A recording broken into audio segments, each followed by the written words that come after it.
Good morning. Good morning, distinguished ladies and gentlemen. I invite you, please, to have your seats as we prepare for the arrival of the other dignitaries to our main plenary. Thank you.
Ladies and gentlemen, we thank you so much for your patience.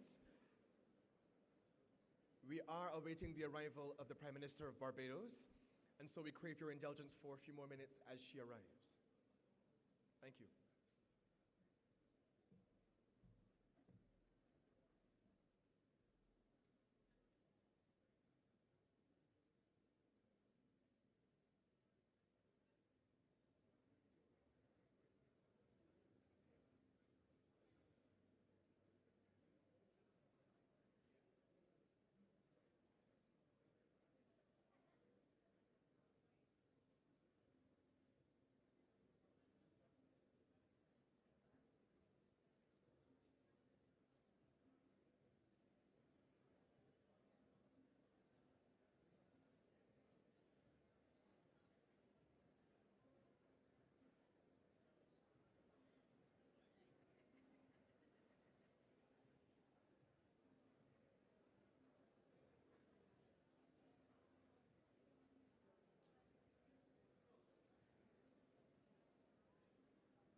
Distinguished ladies and gentlemen, please stand for the national anthem of Barbados.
Please have your seats.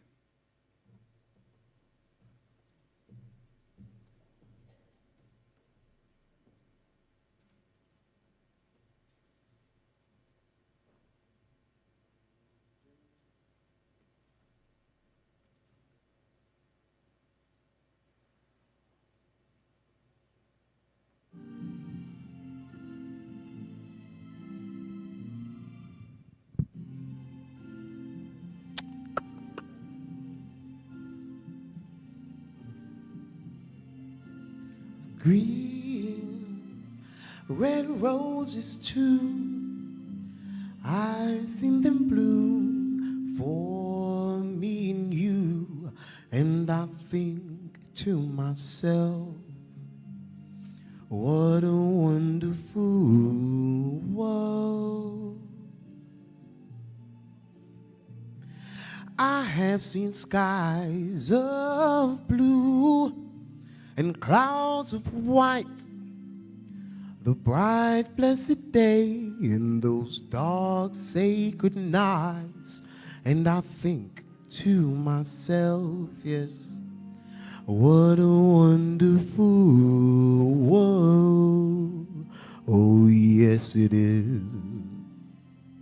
The colors of the rainbow, so pretty in the sky, and all the smiling faces of people going by. I've seen friends shaking hands, saying, how do you do? What they're really saying is, I love you. I have heard those babies cry, and I've watched them grow. They'll learn many things that I'll never know. Ooh, and I think yes to myself, baby, what a wonderful world.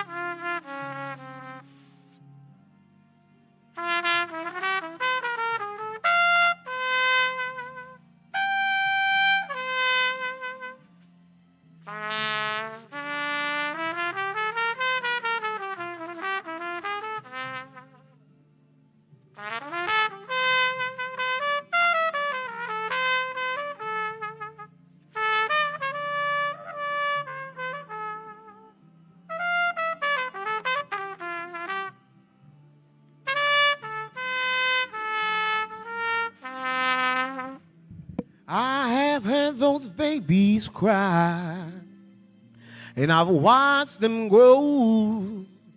They'll learn many things that I'll never know. And I think to myself, yes, what a wonderful world.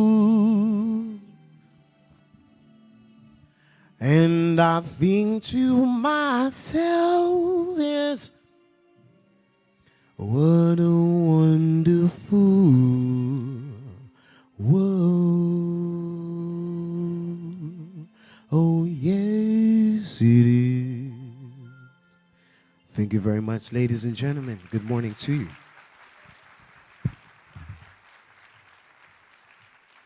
That was Kweku Jelani. What a wonderful world indeed. The Prime Minister of Barbados, the Honorable Mia Amor Motley. Miss Damilola Ogunbiyi, Chief Executive Officer and Special Representative of the United Nations Secretary General for Sustainable Energy for All, and co-chair of UN Energy. The President of Sierra Leone, His Excellency, the President Julius Maada Bio. The Honorable Dr. Doto Mashaka Biteko, Deputy Prime Minister and Minister of Energy, the United Republic of Tanzania. Senator the Honorable Lisa Cummins, Minister of Energy and Business Development, Barbados.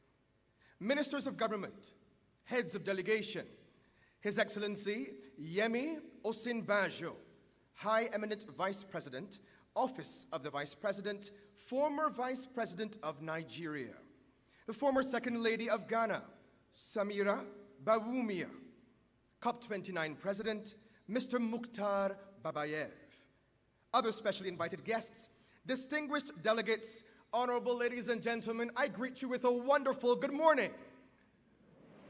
Now you've got to give me at least an ounce of that energy that I've given you back this way. Can we try that one more time? Good morning. It is my distinct pleasure to welcome you to the 2025 Sustainable Energy for All Global Forum being held right here in one of the most beautiful and enchanting islands you will find anywhere in the world. I challenge you. Our home, Barbados.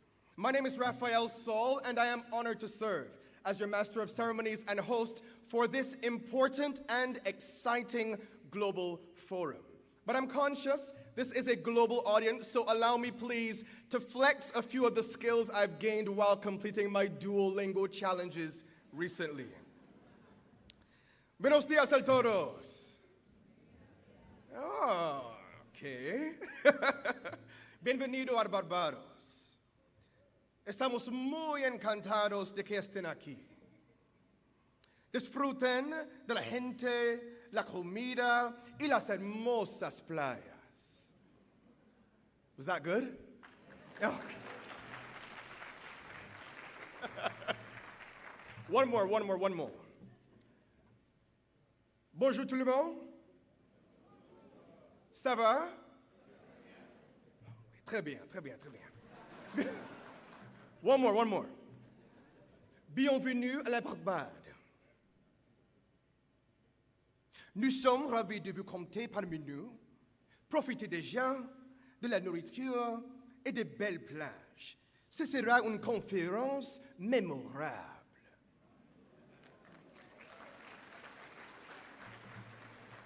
Unfortunately, everyone, I am out of languages. So we're going to proceed in English if that's okay with you.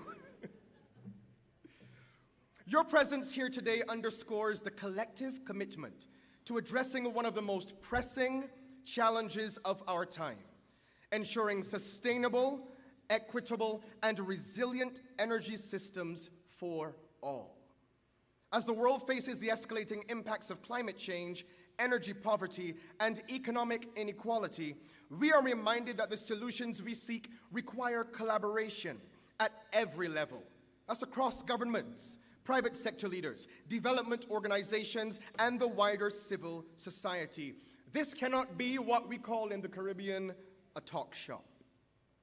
Over the coming days, we will explore innovative solutions, mobilize partnerships, and drive forward policy decisions that will accelerate the energy transition while ensuring that no one is left behind.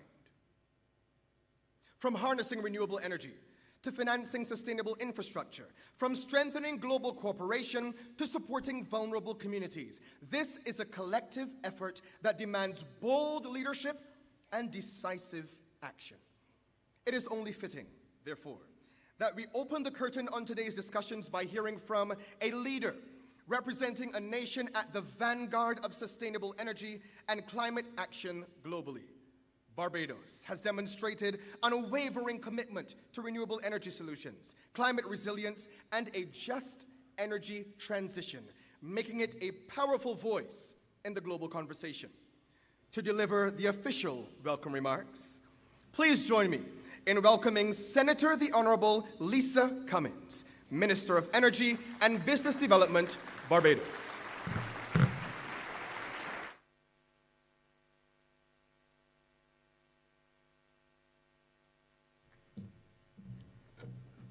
If you could see what I see from up here, you look incredible. I am not Raphael, but welcome to Barbados.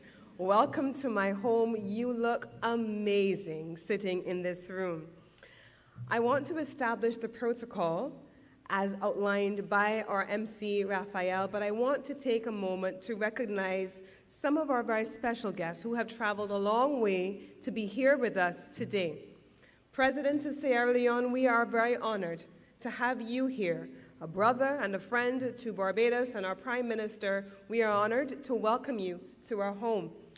Deputy Prime Minister and Minister of Energy of Tanzania, you are a brother and you are a friend, and we are very pleased to welcome you to Barbados along with your ministers and your members of your delegation to join us on this important occasion. I want also to take the opportunity to welcome my fellow ministers from around the world. We have ministers who have traveled from the African continent, from across the Pacific, small island developing states like ourselves, and you are all here today for a reason. I cannot, of course, not mention my own colleagues here who would love to be here with us this morning, but Parliament in Barbados is in session, and those of you who are ministers, you know the importance of an annual budget presentation, and we are in the throes of that annual process right here, and most of the ministers who are following from a distance are not necessarily happy that they're missing the opportunity to interface with you, but they send their greetings in absentia. But I do have one of my colleague senators here with me and colleague cabinet ministers, Senator on the Honorable Chad Blackman, who is a friend, a brother to many of you and certainly to me, and I'm very grateful that he is able to be here with us today. We have a number of international organizations who have traveled from all parts of the globe to be here as well. The members of the United Nations fraternity, the various international financial institutions, private wealth management institutions, and our partners from across the globe. My sister and friend, former Second Lady of Ghana, we're so happy to have you here with us. And we have the powerhouses from around the globe. But today could not be possible without my sister and my friend, Damilola. I call her Dami. And so many moons ago, it feels like it was many moons ago, but it was just maybe 2.5 years ago.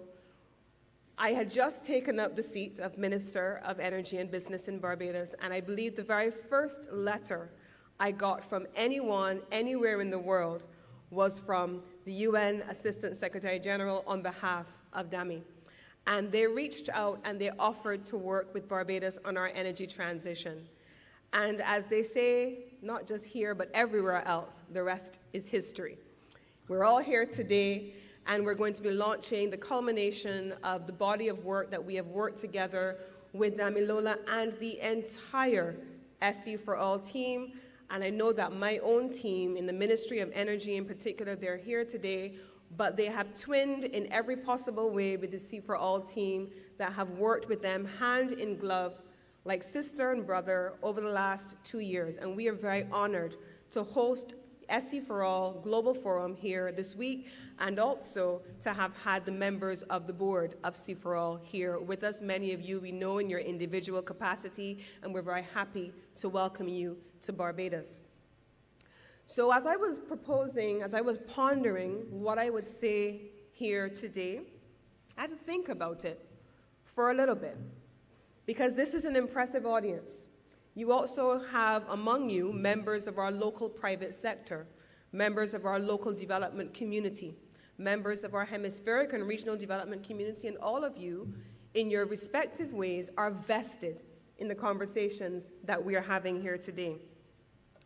And so as I reflected over the conversations that many of us have been having in our respective nations over the course of the last few years, we've all heard the buzz. We've all had the whispers in the conversations around the world that we now live in. We hear from every corner wars and rumors of war, development versus underdevelopment versus sustainable development. We, the leaders from across the globe in particular, many of us from the global south, along with all of our development partners, we're gathered here today against that backdrop. We're gathered here to discuss how the energy transition can connect with the legitimate expectations of our people. How do we make electricity more affordable? How do we ensure that we eradicate energy poverty? How do we ensure that all across Africa, every single citizen has access to clean and affordable energy? For the small island developing states, we are on the front line of the climate crisis, the debt crisis, the development crisis, the sustainability crisis, the vulnerability crisis, and the invisibility crisis.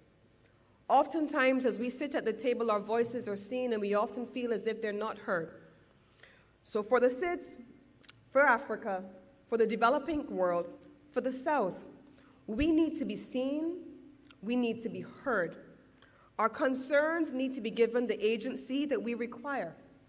That is why my Prime Minister, who you will hear in a few minutes, has become the global climate champion for a range of issues. She's become the name, the face, and the voice for issues relating to climate, to financing, access to affordable financing.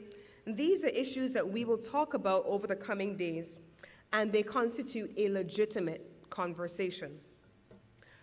From every single corner, it feels as though there is a clear and a present danger. So when in 2011, former UN Secretary General Ban Ki-moon created C4All, if you go back and look at the speeches of the times, what we feel, what we see, what we hear now could easily be representative of an entirely different time. If we look back to 2008, when former US Vice President Al Gore issued the call to action to the United States to transition to 100% renewables in 10 years, then he too was talking about a clear and present danger. Here we are in 2024, the home of the Bridgetown Plan of Action. We have in the room the ministers that I've spoken about before who led with the Samoa Plan of Action after the Bridgetown Plan of Action. In the African region, we had the launch of the Africa 300 initiative. Today, my friends, colleagues, we are still having the same conversations that we have been having for the last several decades. My question to you here in this room, the nation led by Prime Minister Motley, the global champion that I've talked about, who has not been afraid to challenge the existing status quo, what are we going to walk away from here at the end of the next 2 days? How are we going to use this occasion, yet another watershed moment in our history, where we, like Ban Ki-moon, set our targets for the achievement of our goals? How do we, over the next 2 days, map a pathway to an energy transition that accelerates access to affordable financing to SIDS and all the developing economies? How do we look at the issues of bankability, availability of financing, and balancing the important needs of our people who across the globe have said to us they feel excluded, but they need to be included. They feel disenfranchised, but they need to be enfranchised. They feel as though they don't have empowerment, but need to be empowered. How do we walk away from here on Thursday evening with a supporting framework that creates bridges from the African continent, the Pacific region, to here, us in the Caribbean, in meaningful ways that support research and development, innovation, sustainability, investment, inclusion, affordable financing, and new mechanisms that make people the center of an energy transition? How do we translate legitimate conversations into deliverables, wants, and for all?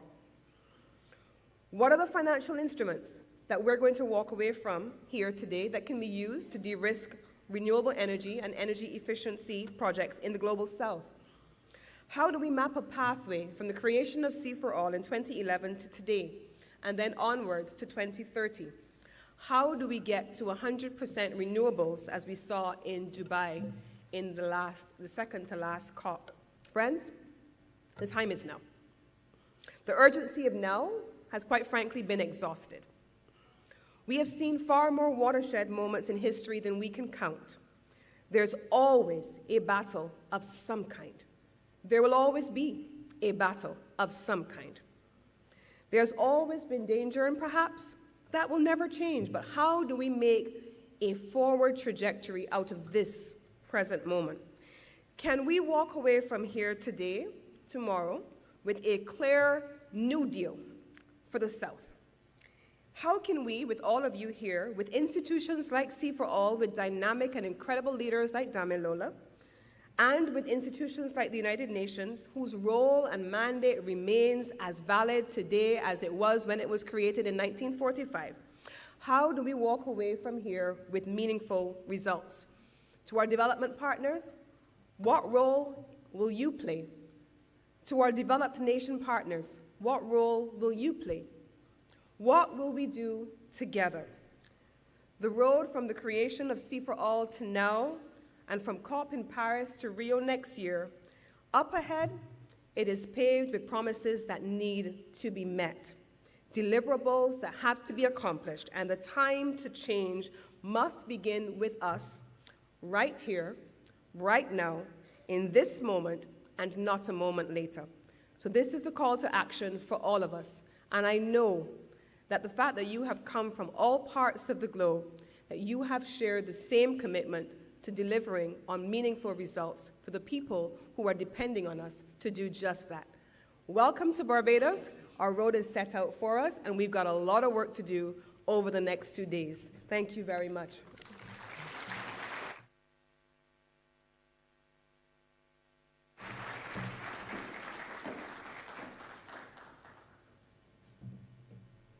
Thank you for those warm opening remarks, Minister Cummins, Minister of Energy and Business Development, Barbados.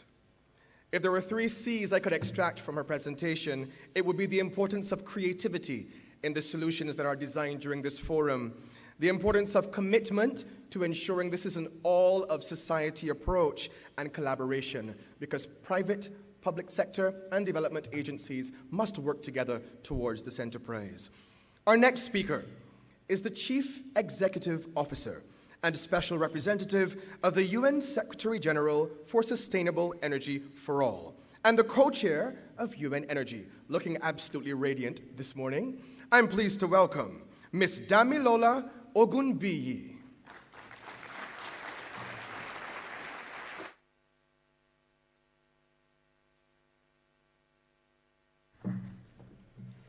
Your Excellency Mia Motley, the Prime Minister of Barbados, Your Excellency Julius Bio, the President of Sierra Leone, Your Excellency Biteko, the Deputy Prime Minister of Tanzania, and also the Minister of Energy. Your Excellency Yemi Oshibajo, SAN, the former Vice President of Nigeria, members of the SE4 Governing Board.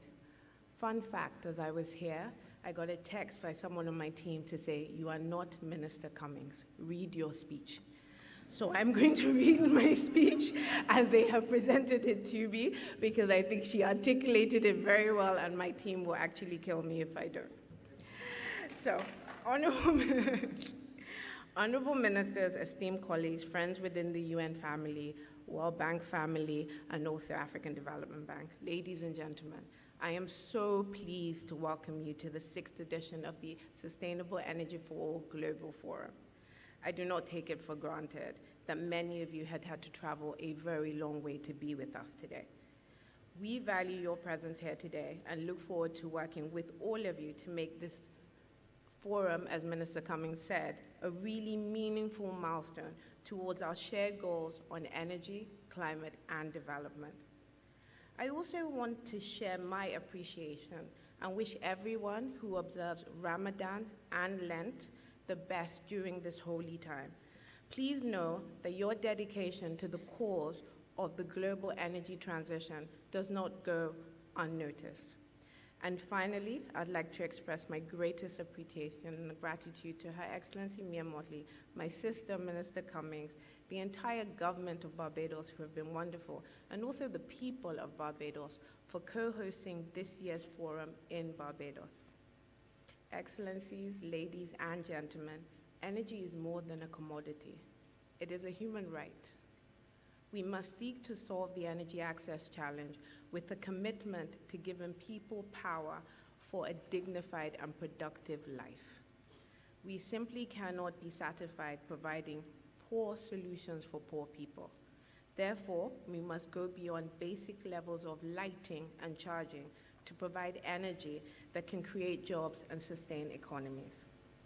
We are at a pivotal moment in our transformation and the global energy transformation. There are two tides that are competing right now. How we collectively decide to act at this moment will determine whether we progress on our shared goals or we undo decades of action. As the global geopolitics evolves, international cooperation, especially on clean energy, is at an all-time low. And yet the economics of energy transition has never been more favorable, especially for developing countries, where the energy transition offers us the development opportunities of our lifetimes. Being here in the Caribbean, we can see firsthand that climate change is no longer a distant threat. It is affecting communities, affecting economies, and affecting ecosystems, from flooding in coastal communities to heat distress in agricultural regions. As part of the solution, I'd like to highlight Barbados, which holds a unique position in the global landscape because it's one of the few countries that aims to achieve net zero in the next 10 years.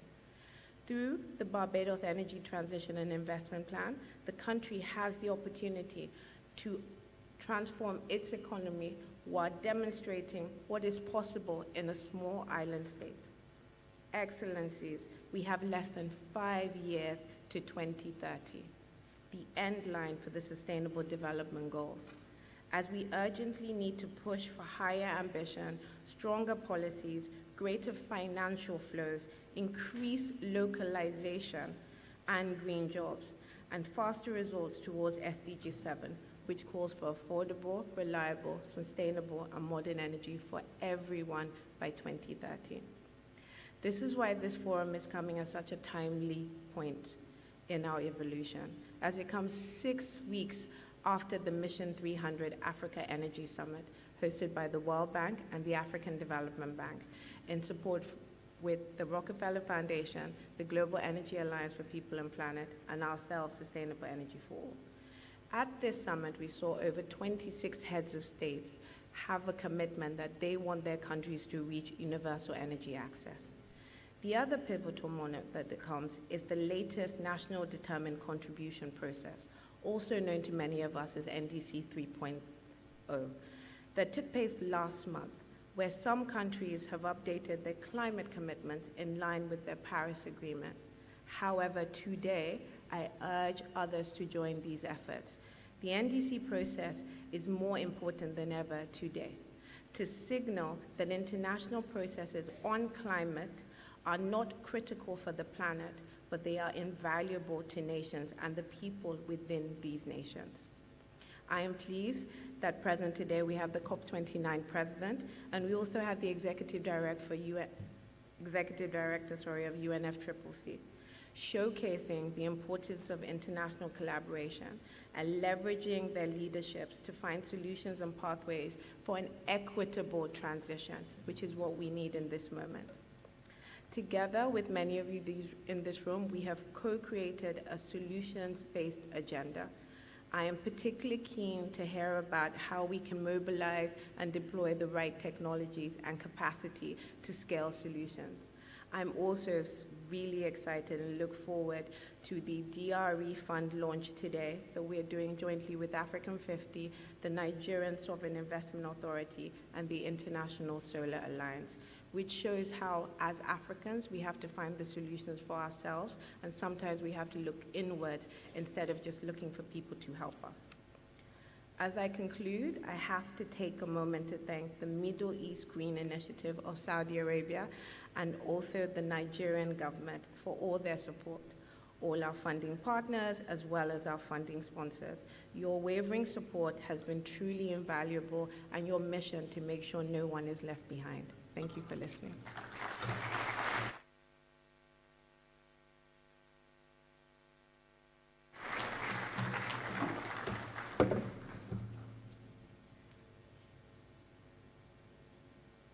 Thank you so much, Damilola.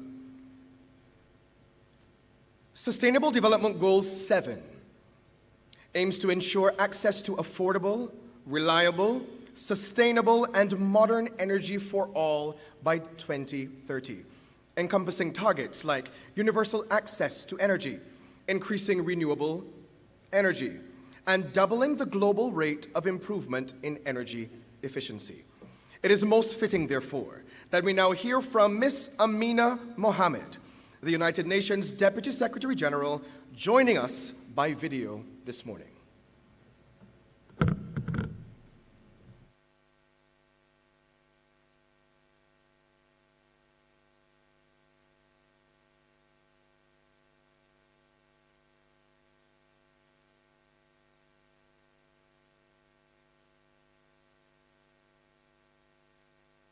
Milestone, the 10th anniversary of both the Sustainable Development Goals and the Paris Agreement. A decade has passed, and while progress has been made, we remain far from our targets. Fossil fuel emissions continue to rise, renewable energy investments in developing countries are insufficient, and too many people still lack access to clean and affordable energy. At the heart of this challenge lies SDG 7, ensuring access to affordable, reliable, sustainable, and modern energy for all. It is critical to achieving our climate and development goals. However, we cannot ignore the scale of the challenges we face: a lack of accessible and affordable finance, severe debt distress, and high capital costs. Yet the solutions are within our reach: reforming the international financial architecture, creating coherent policy and regulatory frameworks, updating risk assessments to account for climate risks, and leveraging innovative finance to unlock capital at scale. This year's forum is particularly significant, as it marks the first time it has been held in the Caribbean, a region that exemplifies both the promise and the peril of energy transitions. While electricity access is near universal, there remains a heavy dependence on expensive and polluting fossil fuel imports. Barbados, our host, is already leading the way, setting a bold example with its commitment to 100% renewable energy by 2030. This level of ambition must be embraced worldwide to drive a just and sustainable energy future. Excellencies, 2025 is the turning point. The solutions do exist, the technology is here, and the economics are favorable. But time is running out. We've just 5 years to 2030 to close the energy access gap and to halve emissions if we're to stay on track for our 1.5-degree target. The urgency for bold collective action cannot be overstated. As you engage in these crucial discussions, I urge you to focus on 3 guiding principles. First, collaboration is more crucial than ever. We must work together across sectors, ministries, actors, and regions to make progress. This means collaboration between government ministries, between state and non-state actors, between multilateral, regional, and national development banks, and by working closely with the UN resident coordinators to ensure alignment with national priorities and accelerate implementation on the ground. Second, creativity is needed to address the complexities of our diverse challenges. Some countries must modernize utility-scale grids to integrate renewables and phase out coal and gas, while others will expand decentralized and flexible renewable-powered systems. Innovation is the key to unlocking solutions that work for all contexts. Third, coherence between national energy strategies, development priorities, and climate ambition. This will all be essential. Action to accelerate SDG 7 must be fully aligned with the transition away from fossil fuels. National climate plans and NDCs, due before COP30 in Brazil, must serve as roadmaps for transforming economies and societies to be 1.5 Celsius aligned, resilient and prosperous. The United Nations stands with you to turn these principles into decisive actionable outcomes. Excellencies and friends, our window for action is closing, and we cannot afford to delay. This is a moment to transform commitments into results. A cleaner, fairer, and more resilient energy future is within our reach. Let's work together, rise to the challenge, and turn our collective ambition into tangible impacts. Thank you.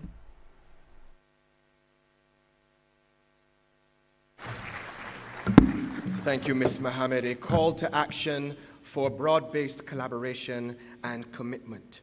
Continuing our opening statements in this opening plenary session, I now invite COP29 President and representative of the President of the Republic of Azerbaijan on climate issues, the climate envoy, Mr. Mukhtar Babayev.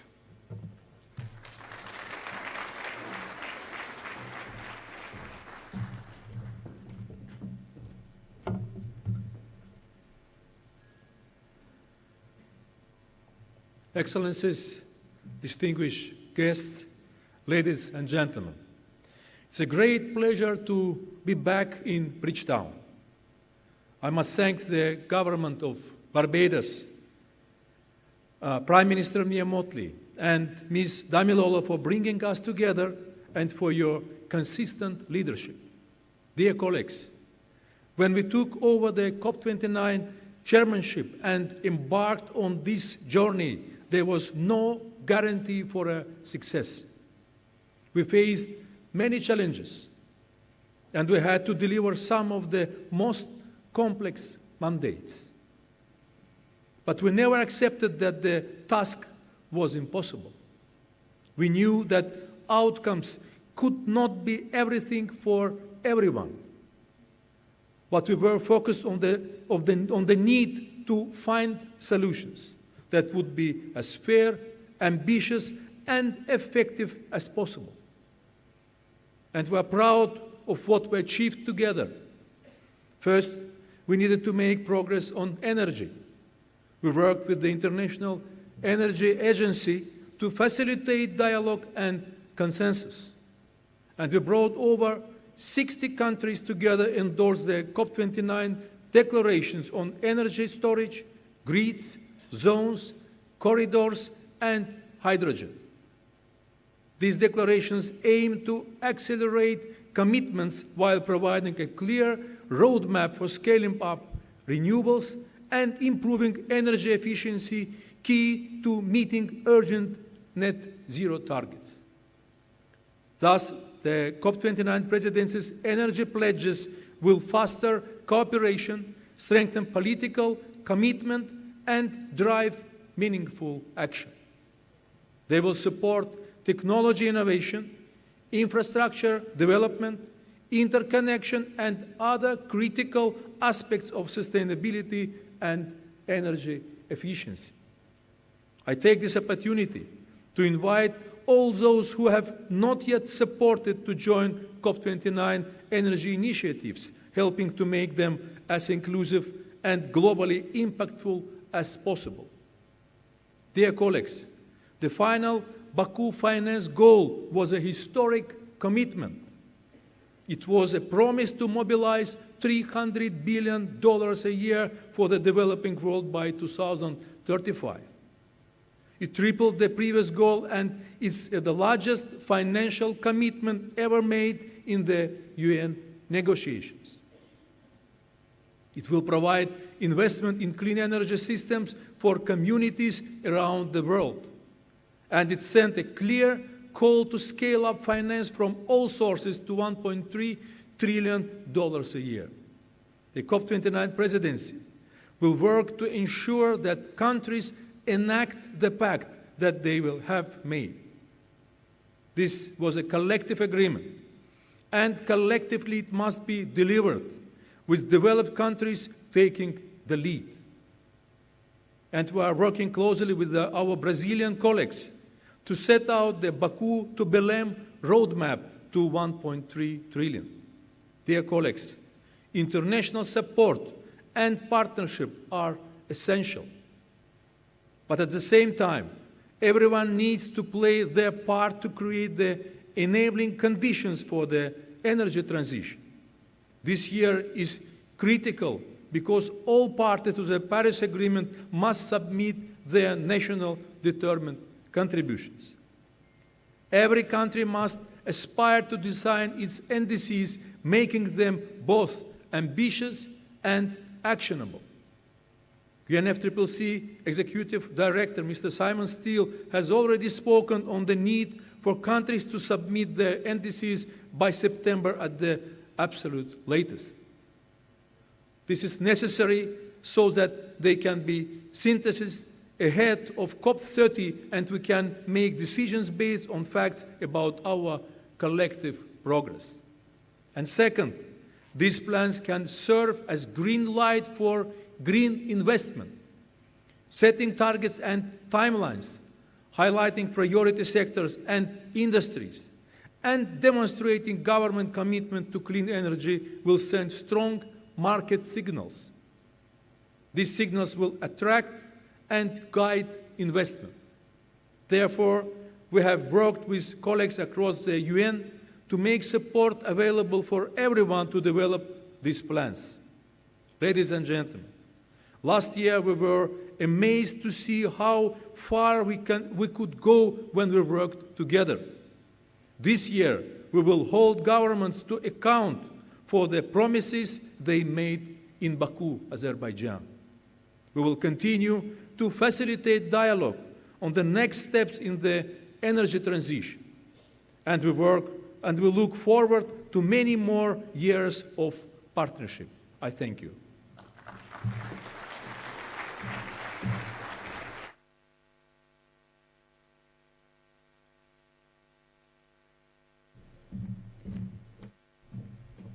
Thank you for your opening remarks, Mr. Mukhtar Babayev, COP29 President.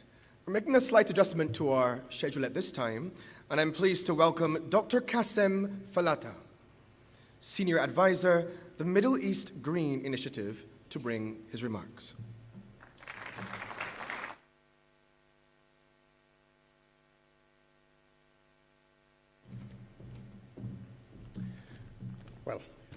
Good afternoon, ladies and gentlemen. And maybe I will be starting with challenging our MC through his language challenge that he's put. So I would start with a couple of languages. Assalamu alaikum. That's good. And then maybe to some of the Africans, I would say, well, Sannun Kudazua. Interesting.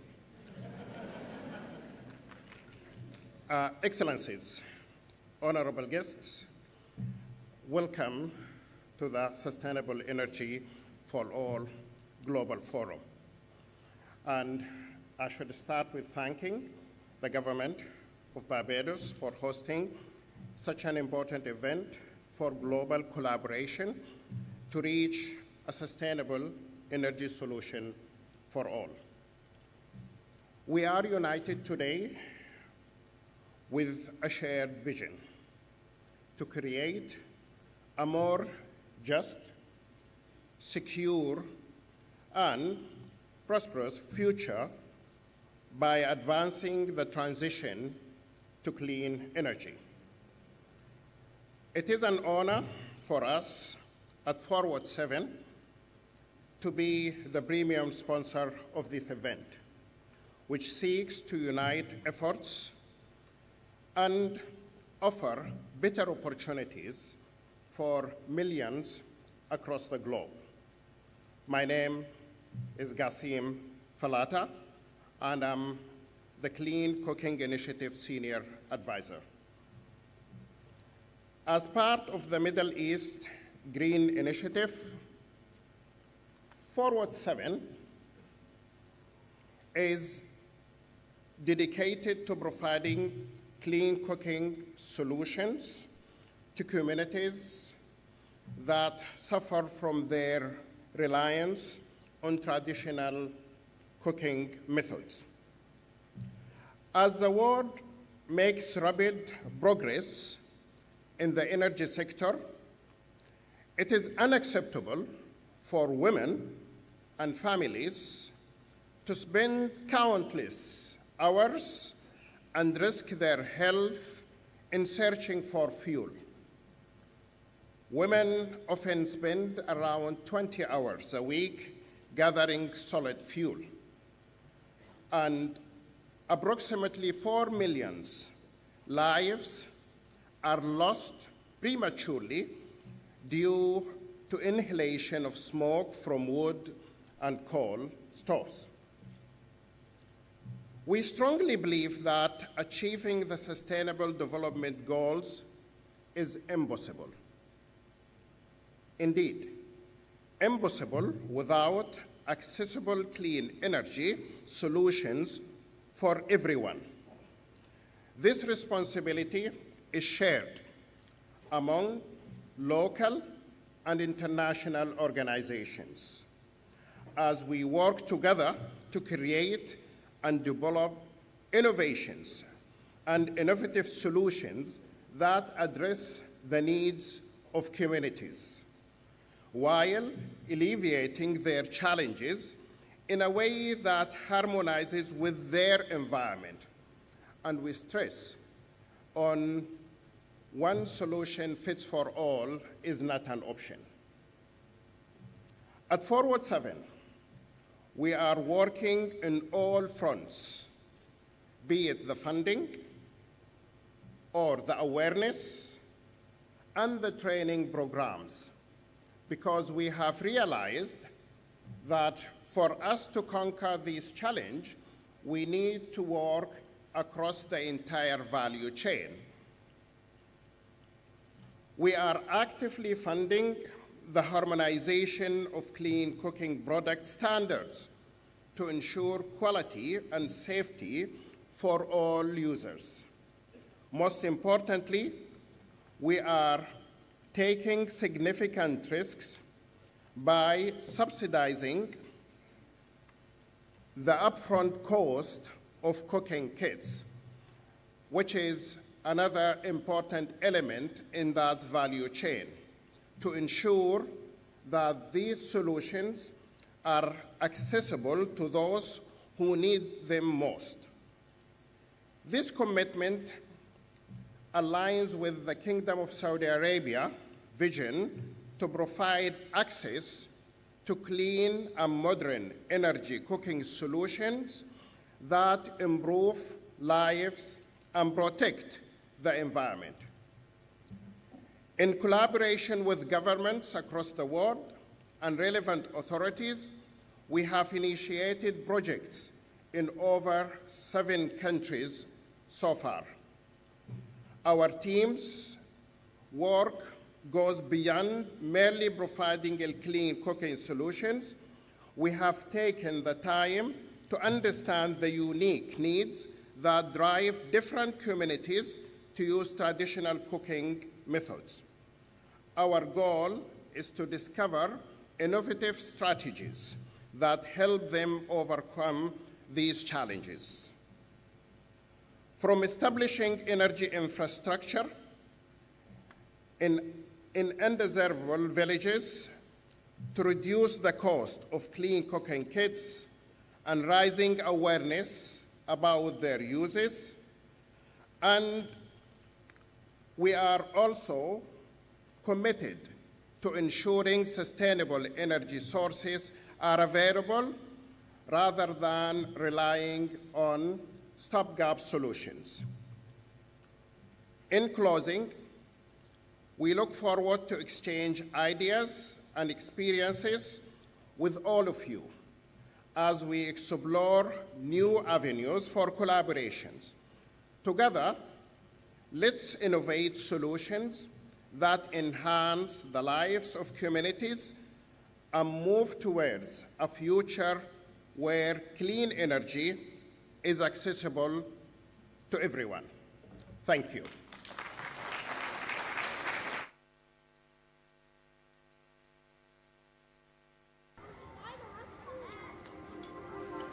Enjoying a calm dinner with loved ones is priceless,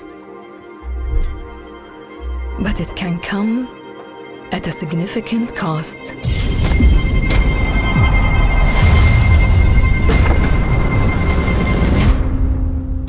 There's one meal that costs a few dollars a day. There's meals that cost $2.4 trillion annually for 2.3 billion people to counteract its negative effects on the health, gender, and climate. A meal cooked with gas or electricity, or a meal that erodes mothers' lives.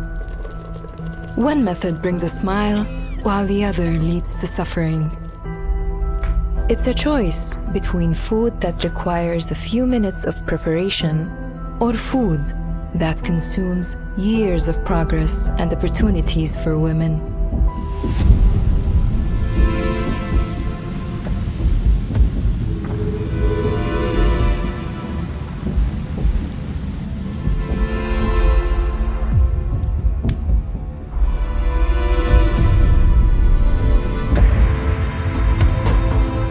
Through the Middle East Green Initiative Forward 7, millions will have access to clean cooking solutions. Our goal is to support a world where everyone can have access to healthy cooking.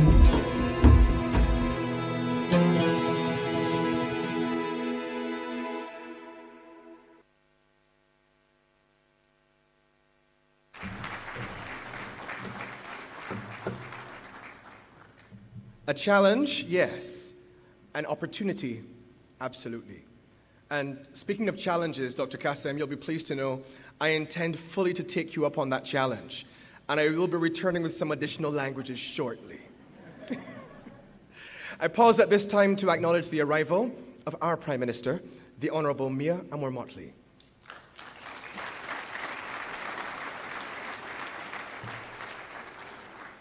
I'm pleased to invite our next opening speaker, the Honorable Dr. Wale Edun, Minister of Finance and Coordinating Minister of the Economy of Nigeria.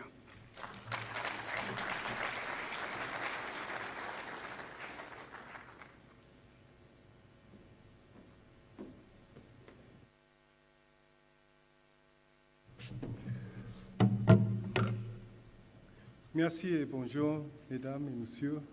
Don't worry, you don't have to go for your headsets.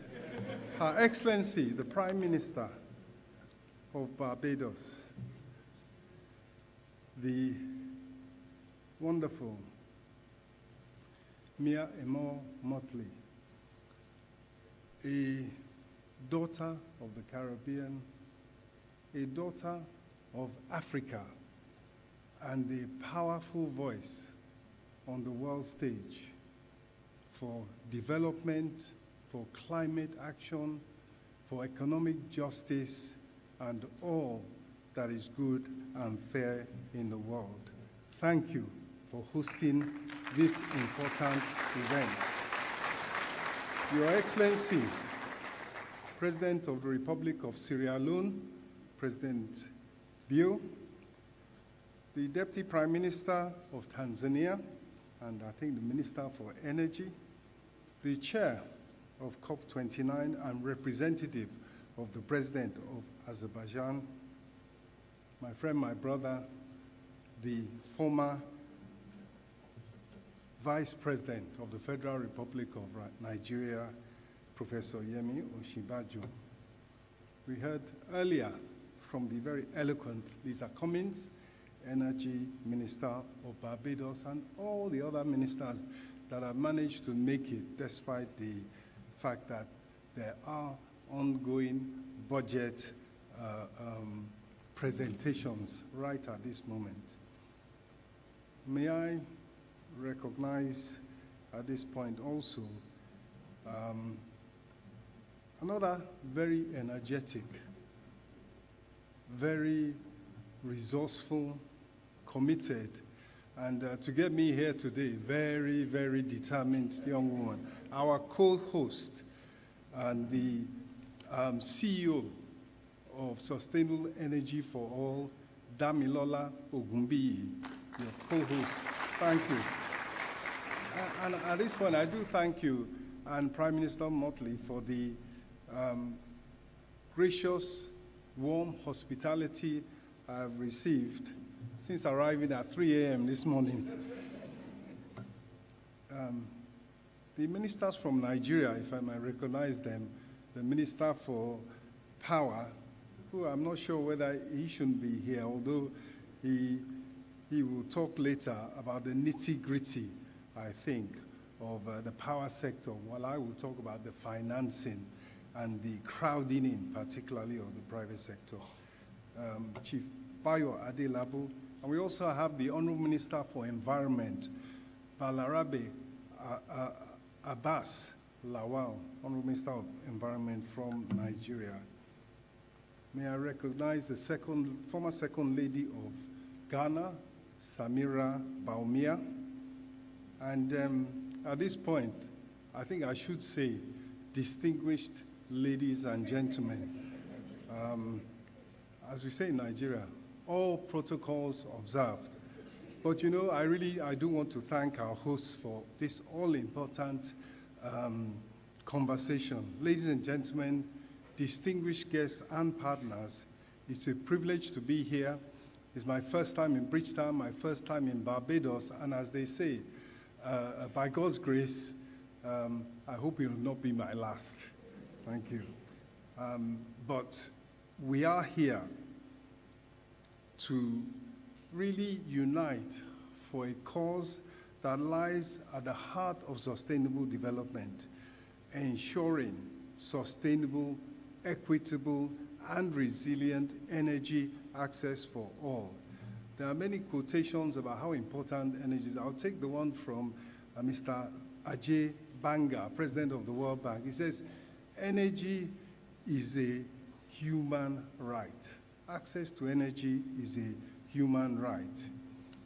We recognize that achieving this vision requires bold reforms. And I must say, Mr. Ajay Banga, by leading the Mission 300, has put his money where his mouth is and has tried to live up to that belief of his, of how fundamental electricity is to human life, comfort, and even existence. It requires, as I say, bold reforms, strategic investments, and collaborative partnerships. And as we say, a famous saying in Nigeria, you cannot clap with one hand. So it takes collaboration, it takes cooperation to achieve this important vision. In Nigeria, we have taken some strides towards achieving universal energy access. The Honorable Minister for Power is nodding approvingly, so I feel comfortable to say further that I'd like to highlight Nigeria's ongoing efforts to transform our energy landscape. Nigeria's commitment to sustainable energy transition is reflected in a series of transformative initiatives designed to improve access, promote efficiency, and ensure energy security. In 2022, with the support of Damilola Ogunbiyi and SE for All, the Nigerian government launched its Energy Transition Plan, ETP. And it's a strategy that's designed to tackle the dual crisis of energy poverty and climate change so as to achieve the all-important SDG 7 by, we hope, 2030, as well as net zero by 2060, while also providing energy for development, industrialization, economic growth, modernization of the society. Nigeria's ETP is built on decarbonizing 5 highly polluting industries: power, cooking, transport, industry, and oil and gas. Our reforms have played a crucial role in transforming the energy sector through the adoption of, we're not there yet, but more cost-reflective tariffs is the way I would put it, improving market dynamics and encouraging the all-important private sector investment, without which you really are not going to be able to fund. Government does not have the balance sheet to fund such. And these reforms have helped unlock funding for renewable energy infrastructure. Let me just say, it's also noteworthy that Nigeria is aggressively driving Mission 300, an initiative led by the World Bank and the African Development Bank, as we know, to halve the number of Africans without electricity by 300, and by providing access to electricity to 300 people who did not have it before. And as we know, Nigeria being the largest by population and even by economics on the continent, it is the major beneficiary of Mission 300, and so we are keenly pursuing that initiative. And we're also prioritizing areas where grid expansion is challenging, ensuring that marginalized communities gain access to clean and affordable energy. The M300 builds on the success of what we have already done, the Nigerian Electrification Program, which connected over 1 million households to sustainable energy, and now seeks to connect over 3.5 million households under the DRA, Distributed Access through Renewable Energy Scale-Up Program. We call it DARES. In furtherance of this program, IFC committed $70 million to 5 Nigerian renewable electricity service companies just recently to strengthen their balance sheets and long-term resilience. We have other milestones which we feel represent progress in this important area. But as we reflect on these milestones, I urge us all to recognize that it is not just about Nigeria. In case I seem to be concentrating too much on Nigeria, it is about the collective global journey towards a sustainable energy future where no one, no community is left behind. I wish you, all of us, a productive deliberations over the next couple of days as we commit to turning the discussions of today into tangible actions and not just another talk show. Let's deliver a lasting impact. Thank you.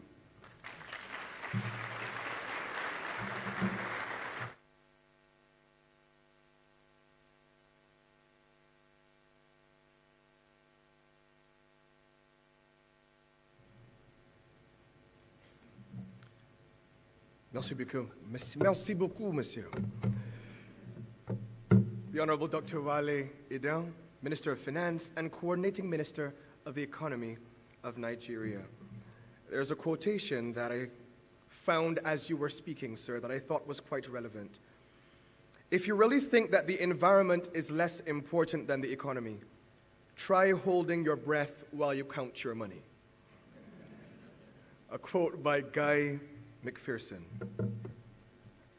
I'm pleased now to welcome to the stage the Honorable Doto Mashaka Biteko, Deputy Prime Minister and Minister of Energy from the United Republic of Tanzania. Please welcome him as he comes.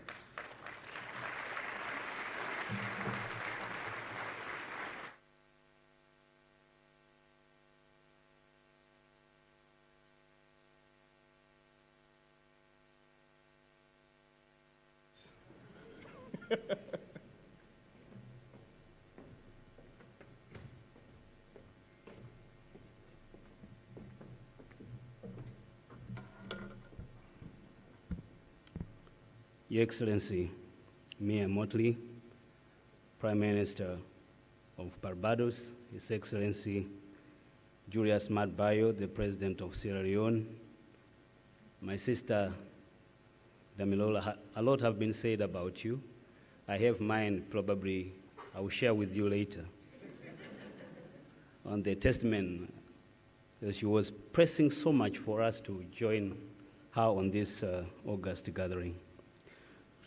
Honorable ministers here present, ladies and gentlemen, it is indeed a privilege for me to join here in Barbados for the 2025 Sustainable Energy for All, a global forum, a gathering that underscores the urgent need for collective action to achieve sustainable energy solutions that advance equity, security, and prosperity. I extend my deepest gratitude to Honorable Mia Mottley, the Prime Minister, and the people of Barbados for hosting this important event. This forum, ladies and gentlemen, comes at a critical moment in our global energy transition. The theme of sustainable energy for equity, security, and prosperity indeed resonates deeply with Tanzania's 7 priorities on our shared international commitments. Now more than ever, we must catalyze actions and investment that enable countries to achieve their energy access, climate, and development goals. Under the leadership of Her Excellency Dr. Samia Suluhu Hassan, the President of the United Republic of Tanzania, who has been championing the clean cooking agenda as a cornerstone of our development agenda, we are expanding the renewable energy capacity, improving energy efficiency, ensuring universal access to modern energy services. These efforts align with our commitment to Sustainable Development Goal 7, ensuring affordable, reliable, and sustainable energy for all by the year 2030 and the net zero targets outlined in the Paris Agreement. President Dr. Samia Suluhu Hassan has been championing clean cooking solutions both in Tanzania and across Africa. Her leadership has brought global attention to urgent need for cleaner cooking fuel technologies to reduce reliance on traditional biomass fuel. Through various global platforms such as Summit on Clean Cooking in Africa, which she co-chaired in Paris in May 2024, a total of $2.2 billion was mobilized in a financial to support clean cooking initiative in Africa. Through the Tanzania National Clean Cooking Strategy, which takes 10 years, Tanzania aims at ensuring 80% of our households adopt clean cooking solution by the year 2034. This ambitious strategy addresses environmental degradation, indoor air pollution, and gender inequality, ensuring that energy access also translates into better health and social economic opportunities. Ladies and gentlemen, ensuring that Tanzania benefits from energy transition being as a key priority to us. This is why we are complementing large-scale energy investment, such as distribution of subsidized gas cylinders for low-income individuals and households, providing financial incentives such as tax exemption to help private sector expand into remote areas, offering institutional support to the transition of clean cooking, including accelerating a clean cooking transition in schools, especially in Tanzania, a program which has been implemented by Sustainable Energy for All in partnership with the World Food Programme and the government of Tanzania, and the campaign to raise awareness to bring clean cooking solution to those who need them mostly is underway in the country. Tanzania also has made a significant stride in expanding renewable energy projects such as the Julius Nyerere hydropower project with a capacity of 2,115 megawatts, are transforming our energy landscape by providing reliable, sustainable power to millions. Additionally, we are scaling up investment in solar and other renewable sources while promoting energy efficient technologies across various sectors. Distinguished delegates, regional cooperation is our key strategy in Tanzania and Africa. As a leading member of the Eastern African Power Pool, Tanzania is strengthening cross-border power trade and expanding renewable energy generation capacity by addition of 2,464 megawatts by the year 2030. These efforts will not only meet the domestic demand, but also position Tanzania as a hub of region power, trade, supporting economic growth and sustainability across Eastern and Southern Africa. Our collaboration with Sustainable Energy for All and other international partners is crucial in advancing our goal of universal energy access by the year 2030, as envisioned in the SDG 7. We firmly believe that partnership between government and private sectors is very key, and the development institutions are essential for scaling up energy clean solutions.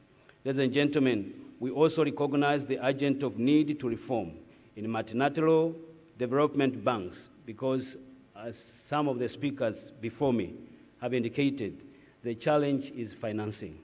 Financing has been actually the chorus of every speaker here. Therefore, the mechanisms such as debt pause clauses during natural disasters and innovative financing tools like green bond can help countries like Tanzania to access finances. Investing in clean solutions without expanding debt stress by working together, we can ensure that climate finance flow equitable to where it is needed mostly, and indeed, developing countries can enjoy that financing. Therefore, we support vulnerable nations in adoption of climate change while driving sustainable economic growth. Distinguished delegates, for this reason, Tanzania strongly supports the Bridgetown Initiative, led by Her Excellency the Prime Minister Mia Mottley. The initiative represents a bold step toward reforming global financial system so that development finance become more accessible. We see this as an opportunity to address a systematic barrier that prevent development countries from securing the critical climate finance that they need. Achieving a just and sustainable energy transition requires leadership, innovation, and unwavering commitment. Tanzania is ready to play its part in ensuring that our people, and indeed all people, benefit from sustainable, equitable, secure, and energy for future. Through bold action and strong partnership, let us turn commitments into reality and pave the way for more sustainable and prosperous future for all. I thank you for your kind attention.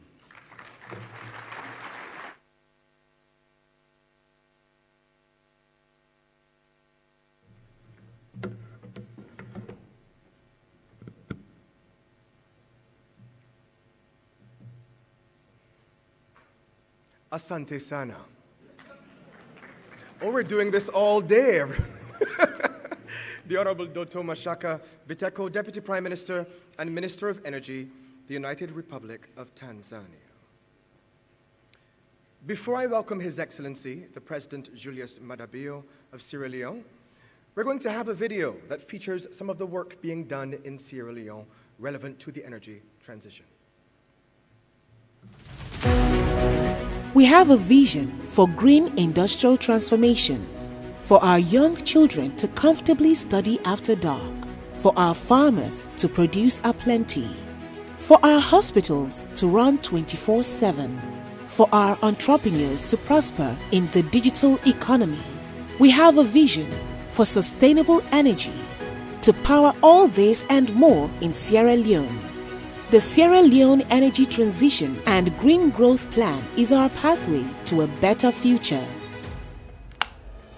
By 2050, we will achieve universal access to clean energy in line with Mission 300 for 100% electrification to power 1,500 health facilities and 28,000 schools. By 2050, we will achieve green growth with clean power for key industries like mining and manufacturing, agriculture, and agro-processing sector. We see change in front of our eyes. The clinic in Makali now refrigerates vaccines and provides life-saving care thanks to the Sierra Leone Healthcare Electrification Project. Shops in Kasiria are bustling, all thanks to reliable, affordable electricity. If today is already this bright, imagine the power of tomorrow, when we will double our energy jobs to 30,000 and unlock new markets, when today's investment opportunity of $6.5 billion gives us a thriving, flourishing green economy tomorrow. when we will be a leader in accelerating energy access and propelling Africa's energy transition. So, investors, partners, and changemakers, we invite you to join us to turn this vision into reality.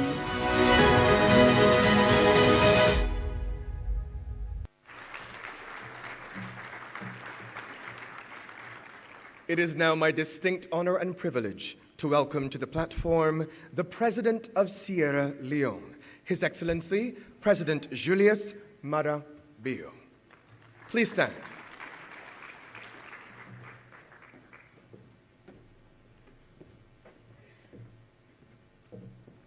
Let's take our seats, please.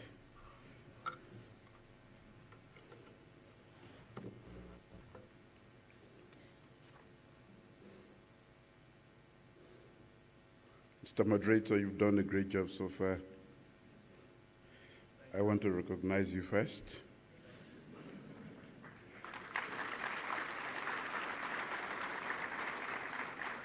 And then come to my sister, Your Excellency, the Prime Minister of Barbados, Mia Mottley, and another sister, the Chief Executive Officer of the Sustainable Energy for All, and UN Special Representative Damilola.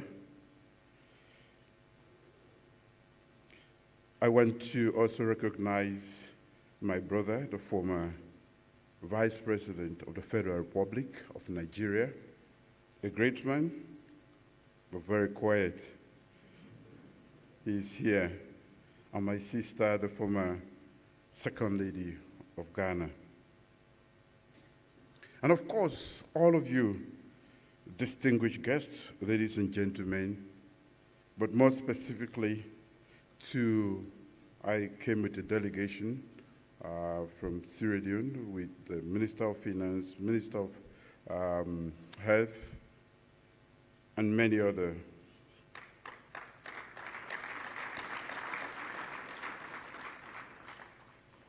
It gives me great pleasure, ladies and gentlemen, to be with you this morning. For the first time, I'm in Bridgetown, Barbados. This is my first time in the Caribbean.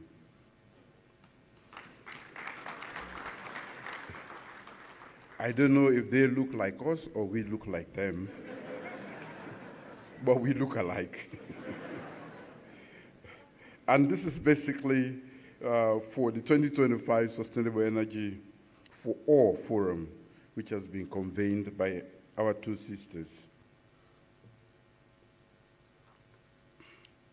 So I want to start by extending my profound gratitude to the organizers, the government, and the people of Barbados for their warm hospitality and commitment to promoting sustainable energy solutions. Today, we gather at a very crucial moment when the urgency for global energy transition calls for collective action. You will all agree with me that energy is essential to the functioning and prosperity of every economy. In fact, it is the catalyst that fuels economic growth, fosters social transformation, and enhances climate resilience. Energy drives industry, fuels innovation, empowers education, and enhances the quality of life of all people around the world. Small and medium-sized enterprises, which are the backbone of our economy, can thrive only when they have access to stable and affordable electricity. In rural areas where poverty is most severe, electrification provides dignity and security, allowing families to transition away from inefficient and polluting energy sources.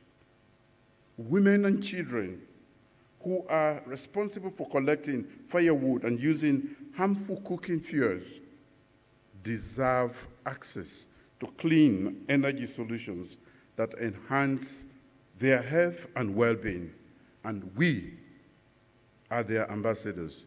We have to provide those solutions and access. Access to clean, affordable, reliable energy is a significant challenge for millions in Africa, including Sierra Leone. The urgency to close the gap is more critical than ever, and we must intensify our efforts to ensure that everyone is included in this global energy revolution. Ladies and gentlemen, Sierra Leone is dedicated to its commitment to sustainable energy. Our government has prioritized renewable energy as a catalyst for economic transformation, resilience, and social equity. We are progressing towards universal energy access by implementing policies that encourage investment in clean energy, expanding mini-grids, and forming strategic partnerships, all of which are necessary for success at the end of the road. In November 2024, during the Climate Resilience and Energy Transition Dialogue, Sierra Leone introduced the Energy Transition and Investment Plan, which aims to attract investment for 1 gigawatt of power. The Energy Transition and Investment Plan is not just a roadmap for energy development. It is actually a way for us to show our national commitment to transformative vision, and it embraces innovation, resilience, and sustainability, and tells a whole new story about us. Central to this vision is an ambitious, low-carbon development pathway, which is aimed at integrating and supporting various key national priorities. It is closely aligned with the goals of our National Development Plan, our flagship Feed Salon program, the national electrification and clean cooking strategies, and Sierra Leone's nationally determined contributions. By consolidating all of these essential initiatives under a unified strategy, we ensure that our energy transition directly supports our country's broader socioeconomic development. Our energy transition and investment plan emphasizes a stronger focus on renewable energy sources, especially hydropower and solar technologies. These renewable energy sources will lower our carbon footprint and improve the resilience and reliability of our power supply. However, to truly realize the vision of sustainable energy for all, we must address critical barriers, including limited financing, which has been referred to here, infrastructure gaps, and capacity constraints. To effectively scale sustainable solutions, we must foster strong international partnerships, drive technological innovations, and enhance climate finance. The energy transition should be inclusive, just, and equitable. Developing nations, particularly in Africa, have historically contributed the least to climate change, yet suffer the most severe impacts. We must ensure that the transition to sustainable energy uplifts the most vulnerable and does not deepen inequalities. This necessitates strong policy measures, enhanced funding, and the exchange of ideas, knowledge between countries and industries. I urge our global partners, governments and the private sector, and multilateral institutions to enhance collaboration on clean energy investment in Africa. We require concessional financing technology transfer, and the innovative funding mechanisms to enable nations like Sierra Leone to develop sustainable and resilient energy systems. The transition to renewable energy is both necessary and advantageous. Sierra Leone is well positioned to take advantage of green growth by investing in off-grid solar solutions, enhancing our hydropower capacity, and expanding clean cooking initiatives. These initiatives will generate employment, promote industrial growth, and support our climate goals under the Paris Agreement. Energy access should be closely aligned with digital transformation and industrialization. By leveraging digital solutions, we can improve energy efficiency, optimize distribution, and enable local communities to promote sustainable development. I encourage all of us to transition also from talk to action. We possess the knowledge, we possess the technology and resources needed to make sustainable energy accessible to all. The drive to drive this transformation, we need strong political will, and that is why I'm here. Courageous leadership and steadfast partnerships that we seek everywhere. Sierra Leone is prepared to contribute to this global effort. We are dedicated to collaboration with regional and international partners to develop solutions that will ensure a cleaner, more sustainable, and prosperous future for all of us. When we work together, we can drive our progress forward. By working together, we can light up every home, support every entrepreneur, and educate every child. So, let us act now and make energy the foundation for a brighter and more prosperous world. Thank you for your attention.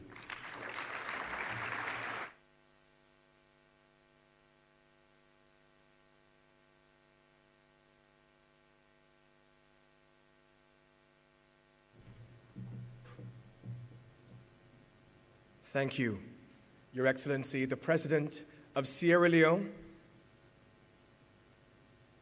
President Julius Maada Bio.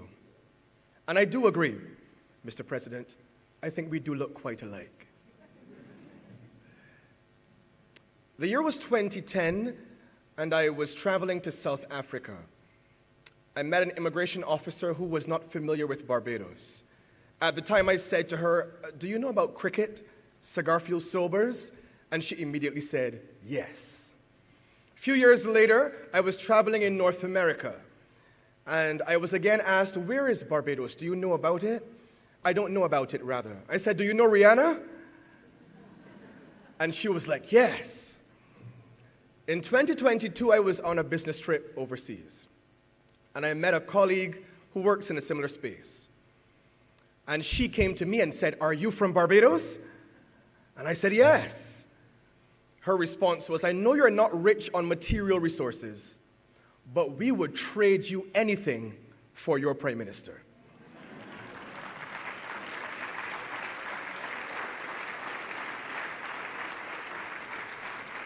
And my response then is my response today: absolutely no. We will share, but we will not trade. A visionary leader leading the transformation of her country, the evolution of the Caribbean region, and standing at the vanguard of the climate fight globally, it is my distinct honor and pleasure to welcome Her Excellency, since everyone is crowning Her Excellency, Her Excellency, the Honorable Mia Amor Motley, Prime Minister of Barbados.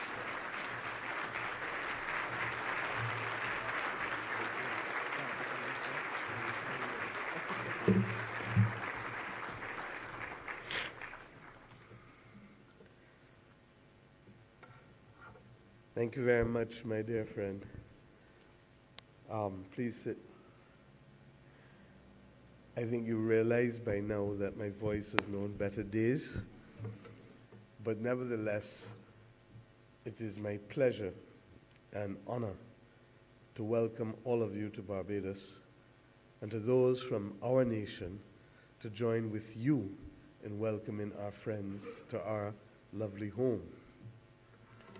Your Excellency, the President of Sierra Leone, my dear brother, I really do want to welcome you to the Caribbean, and in particular to this country. Our two countries, I believe, have more in common and more linkages historically than most people are aware. Sierra Leone, Liberia, the Gambia are the countries that are not normally called in our relationship with Africa.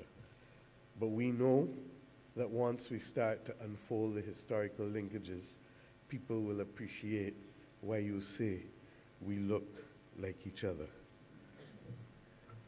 My dear brothers and sisters, ministers in particular,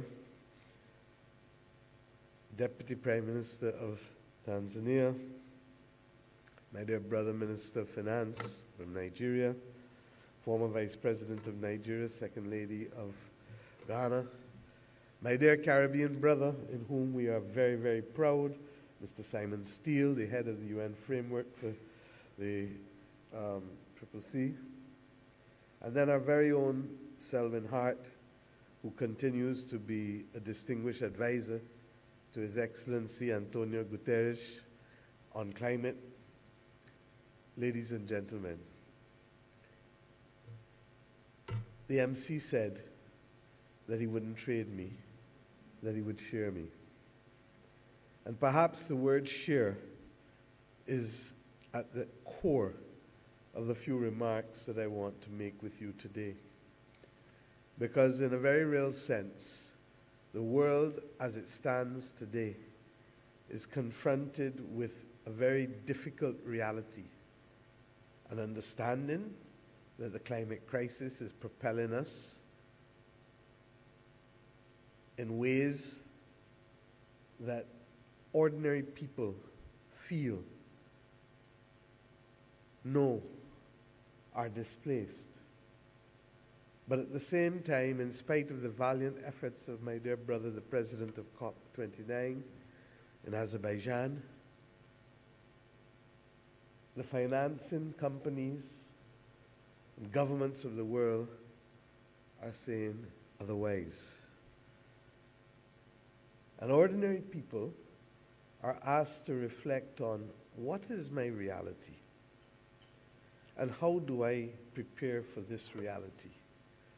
At the same time, how do I recognize that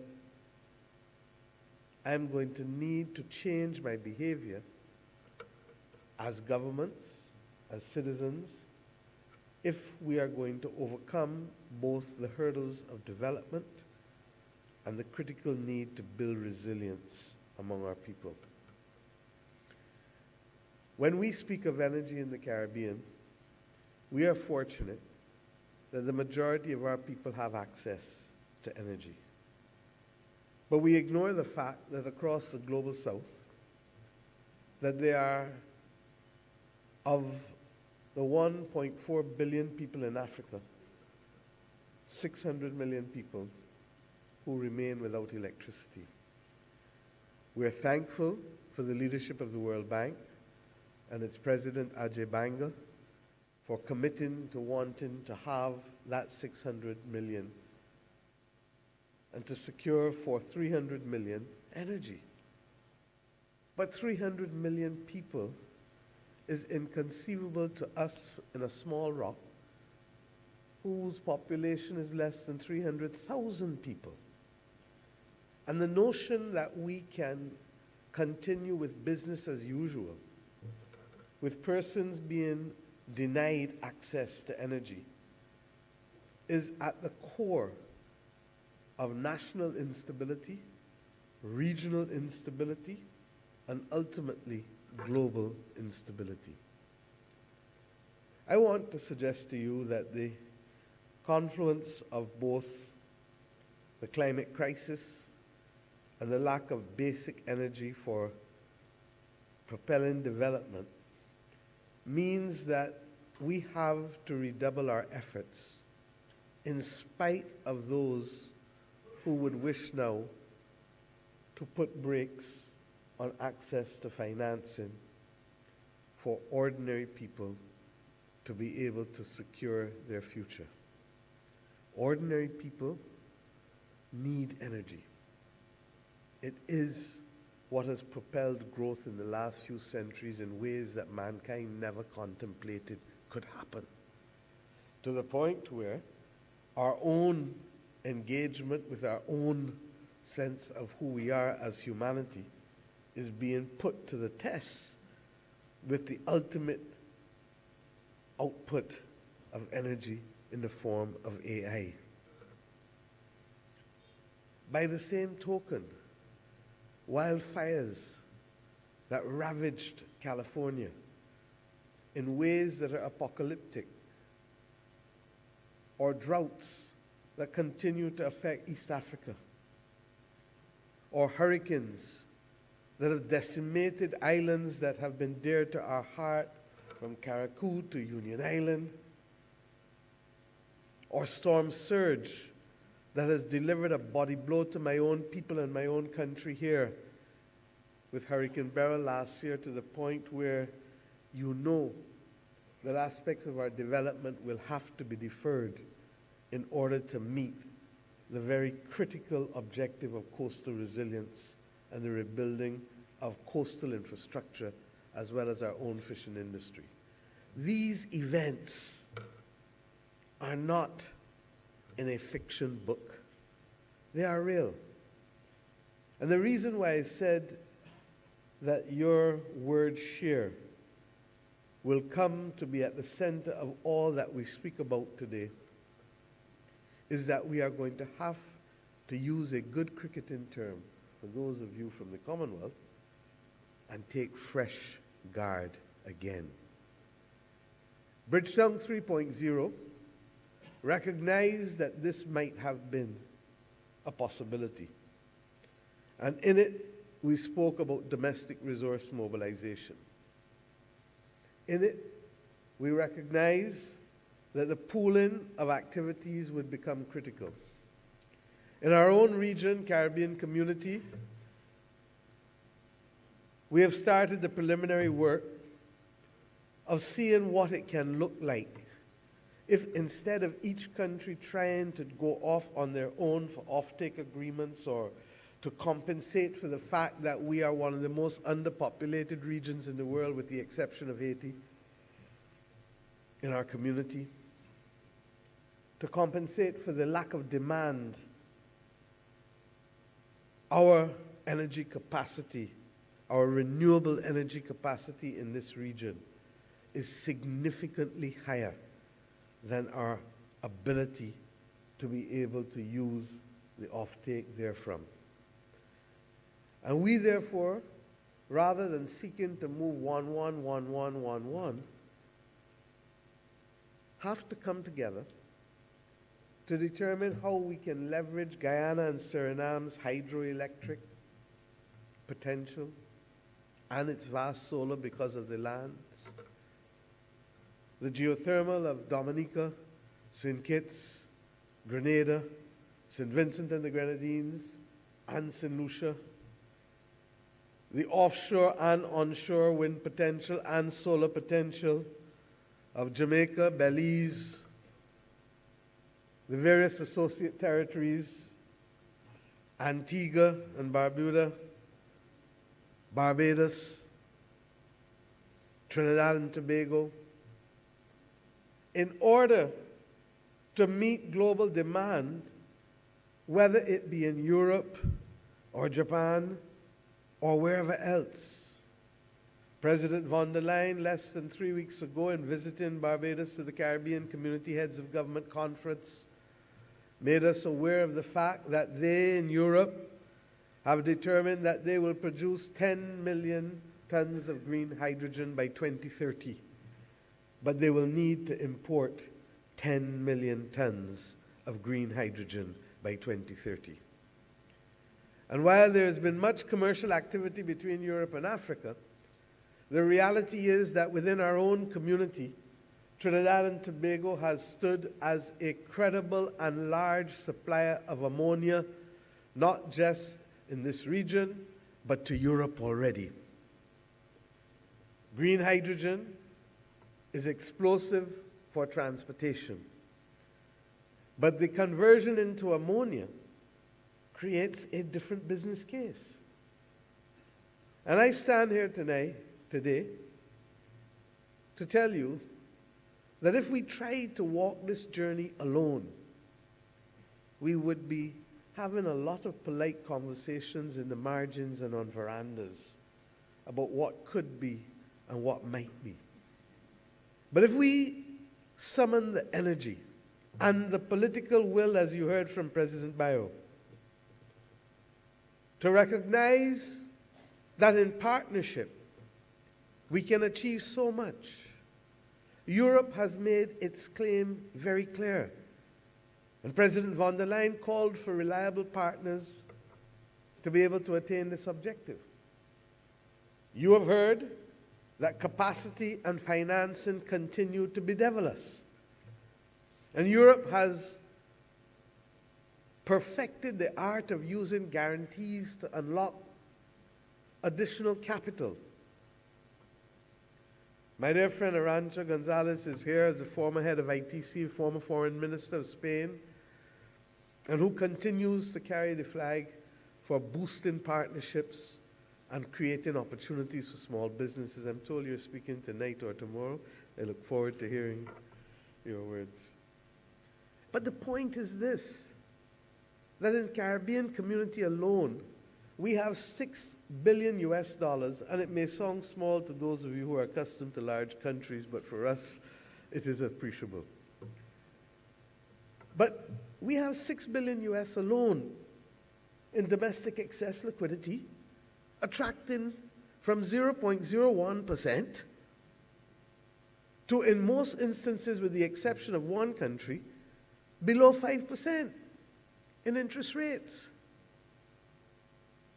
And we know from our own debt for climate swap, supported ably by the Inter-American Development Bank and more specifically by the European Investment Bank on the particular issue of guarantees, and then of course the Green Climate Fund that has remained the only major credible source for many of us in the Global South. And Mafalda, I welcome you to Barbados and thank you for your excellent work.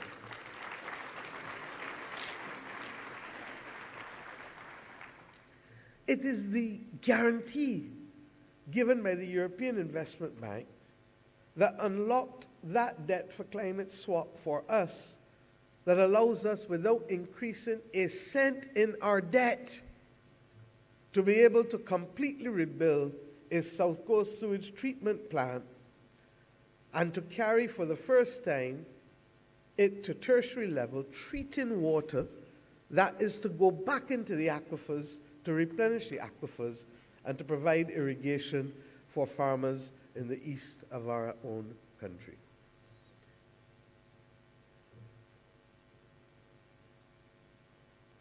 The beautiful thing about the game of cricket is that you learn early that you have to play on the pitch as it is, not as you would like it. And Barbados has perhaps produced more global cricketers of excellence per capita than any other part of the world. I apologize to my brothers in Grenada and Trinidad and elsewhere, even in India.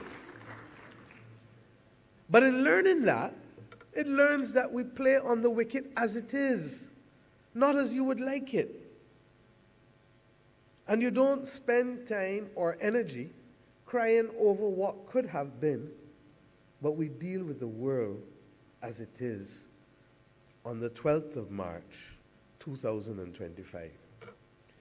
I therefore ask us to use this opportunity to make the partnerships, to perfect the networks that will help us unlock the financing that is critical.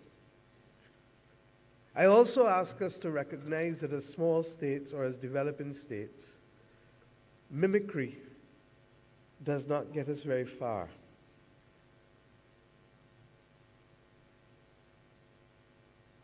If we try to establish regulatory structures that are known to the North Atlantic world, whose systems of development and whose institutions are completely different, we find ourselves, as my own country has done regrettably in the last 3.5 years, caught up in regulatory arbitrage that has done nothing other than to lock off and block off over $500 million of investment in renewable energy that is waiting and exploding to be put into action.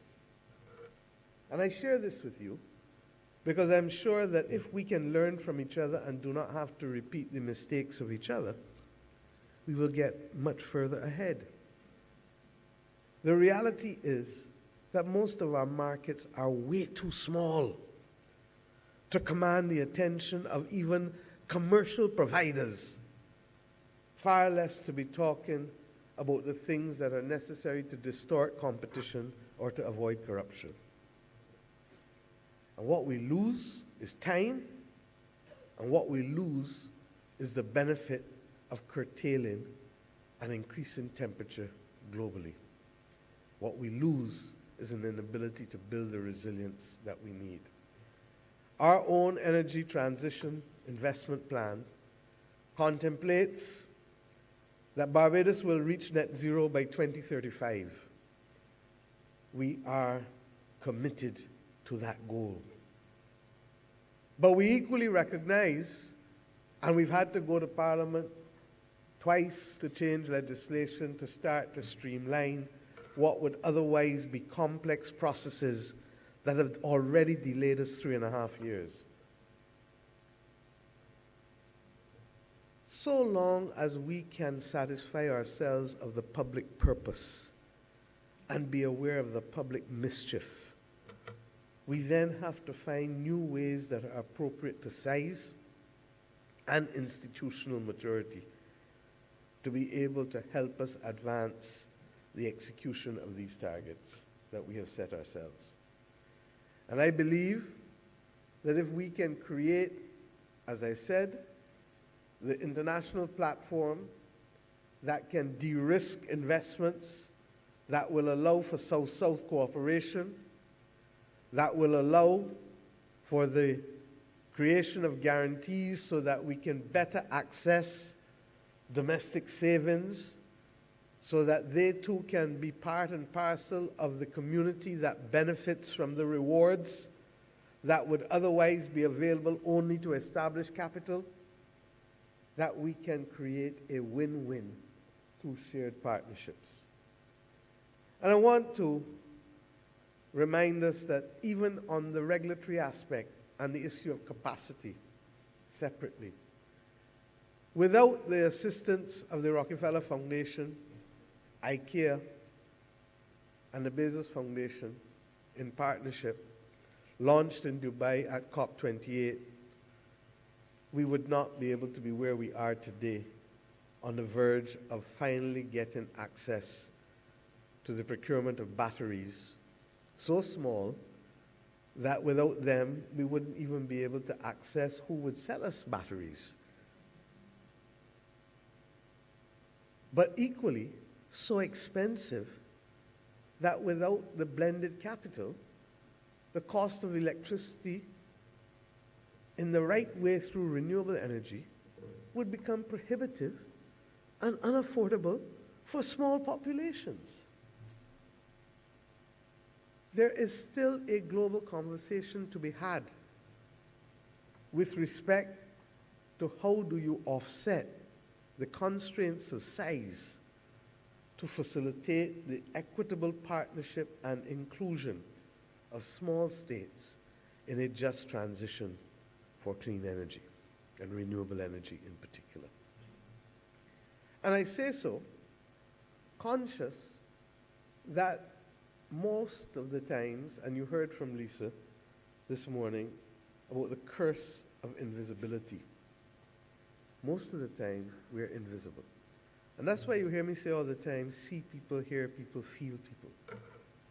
Because it is that failure to recognize the circumstances and concerns of small states that will have us coming in as collateral damage in the whole exercise of transitioning to just and clean energy.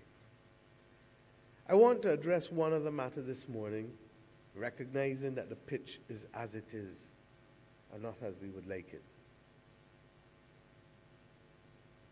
I mentioned Guyana and Suriname and Trinidad and Tobago.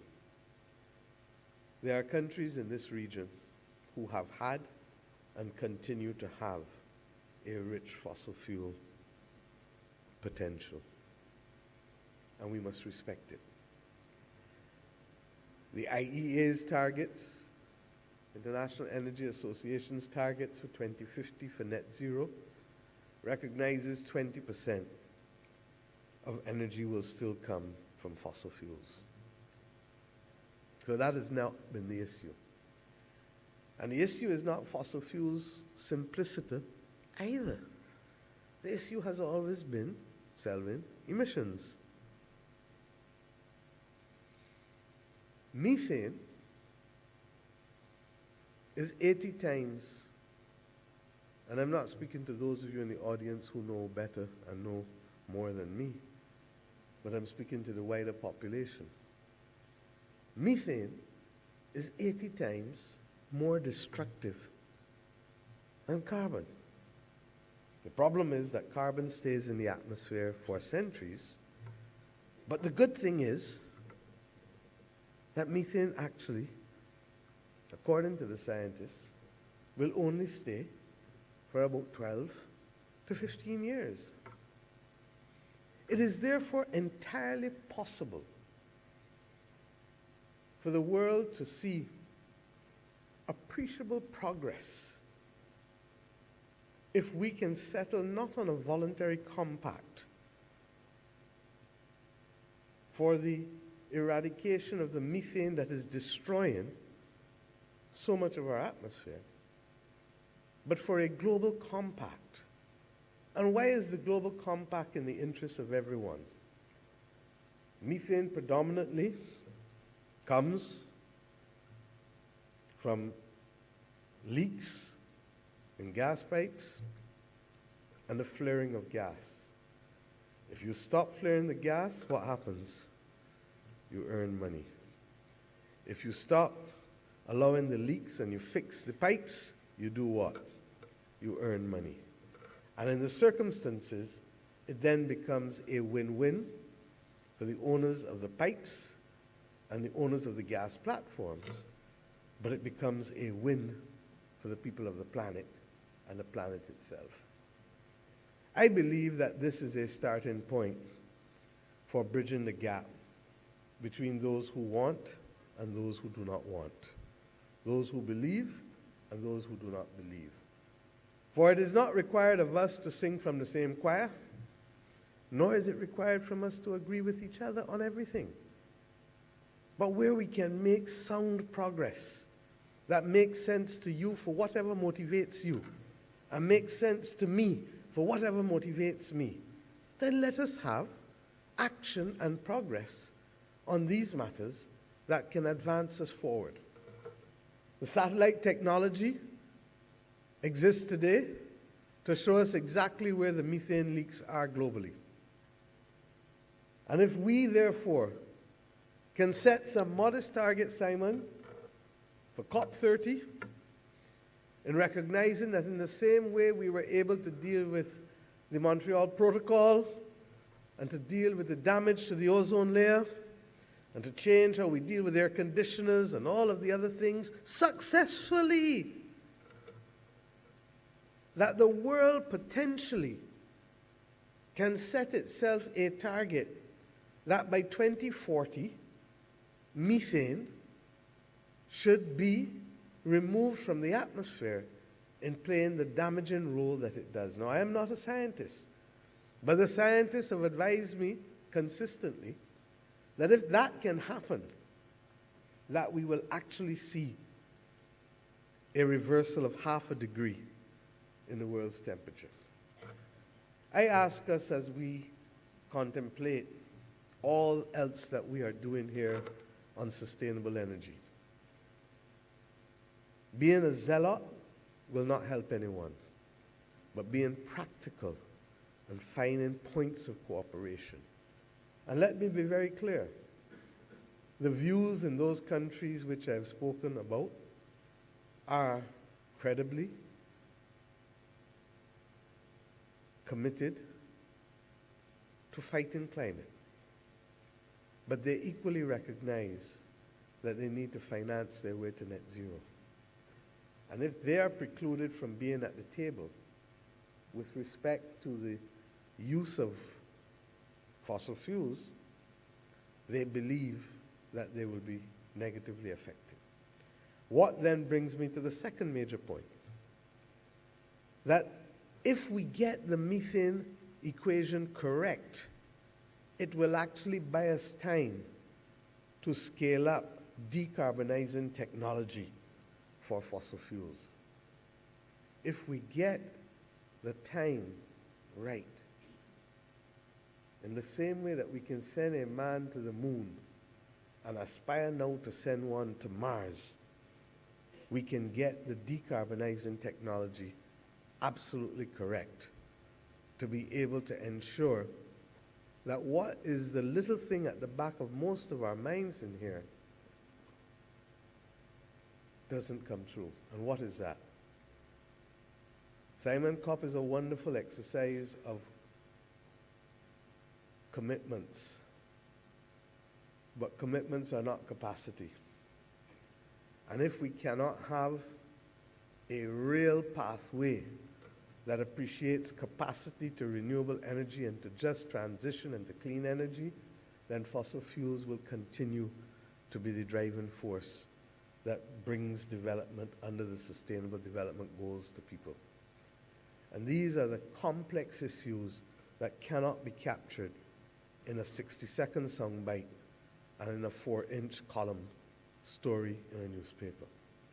I ask us to recognize that this, as we move into COP30, requires mature debate and conversation.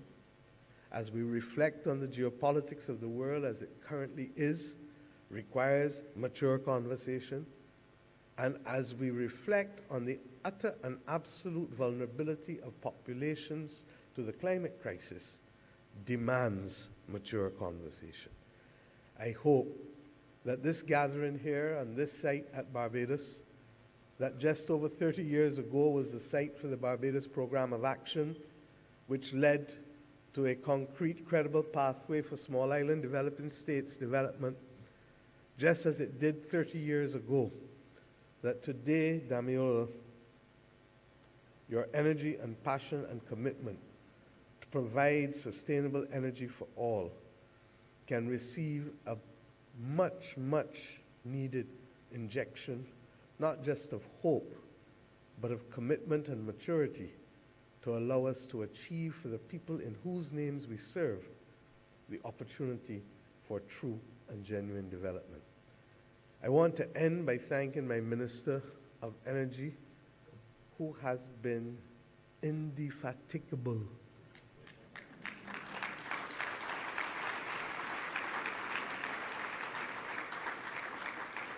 and who has had to confront the very complex issues at a domestic level, way beyond the capacity of a small island developing state, but who has not surrendered nor retreated and has therefore allowed us to continue to be on target for meeting a very credible goal of net zero by 2035.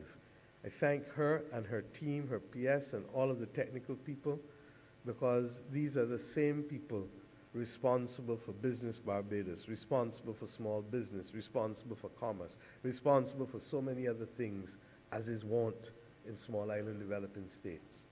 So I end as I started.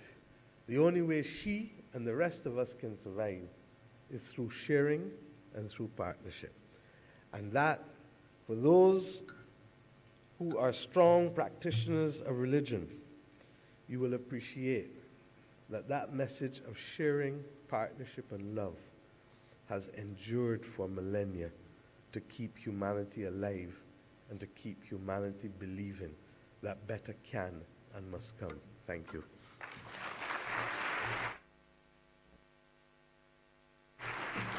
Thank you. Thank you, Prime Minister.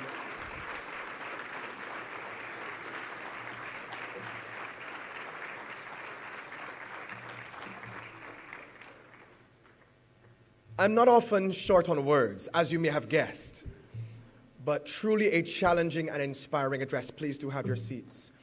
I want to invite Prime Minister to return to the stage, and I'll also invite at this time the Chief Executive Officer of Sustainable Energy for All,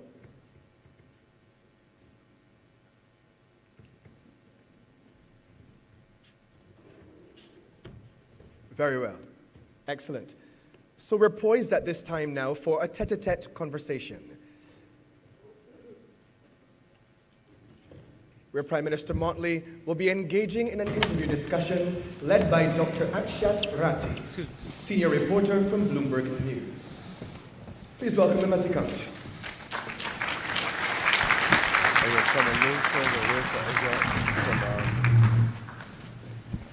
I can.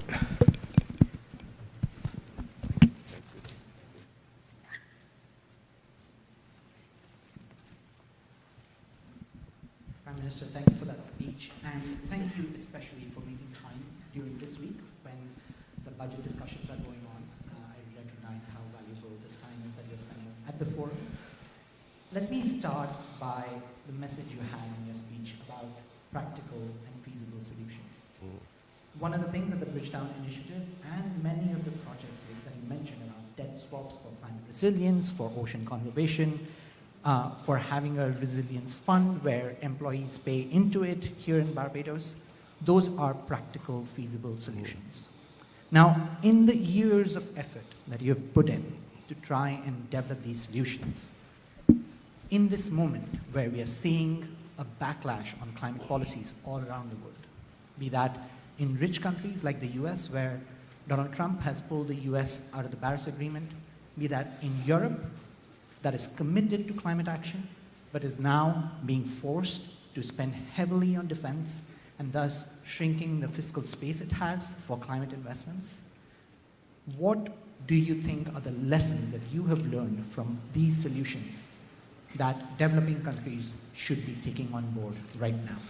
As I said, I think we have to start at home first. On Monday, the Minister in the Ministry of Finance delivered the budget speech for our government.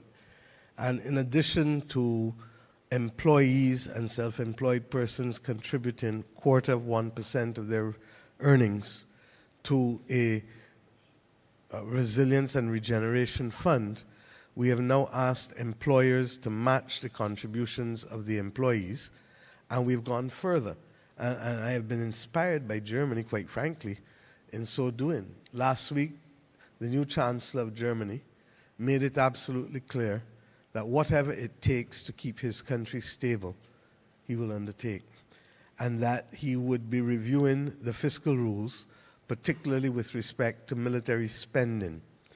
Our Parliament has now before it a statement from the Minister in the Ministry of Finance that we will now commit to add every year, starting from this year, 0.25% of GDP in a regeneration and resilience fund, and that we will amend our fiscal rules to be able to accommodate that commitment on an annual basis, because climate is for us an existential crisis.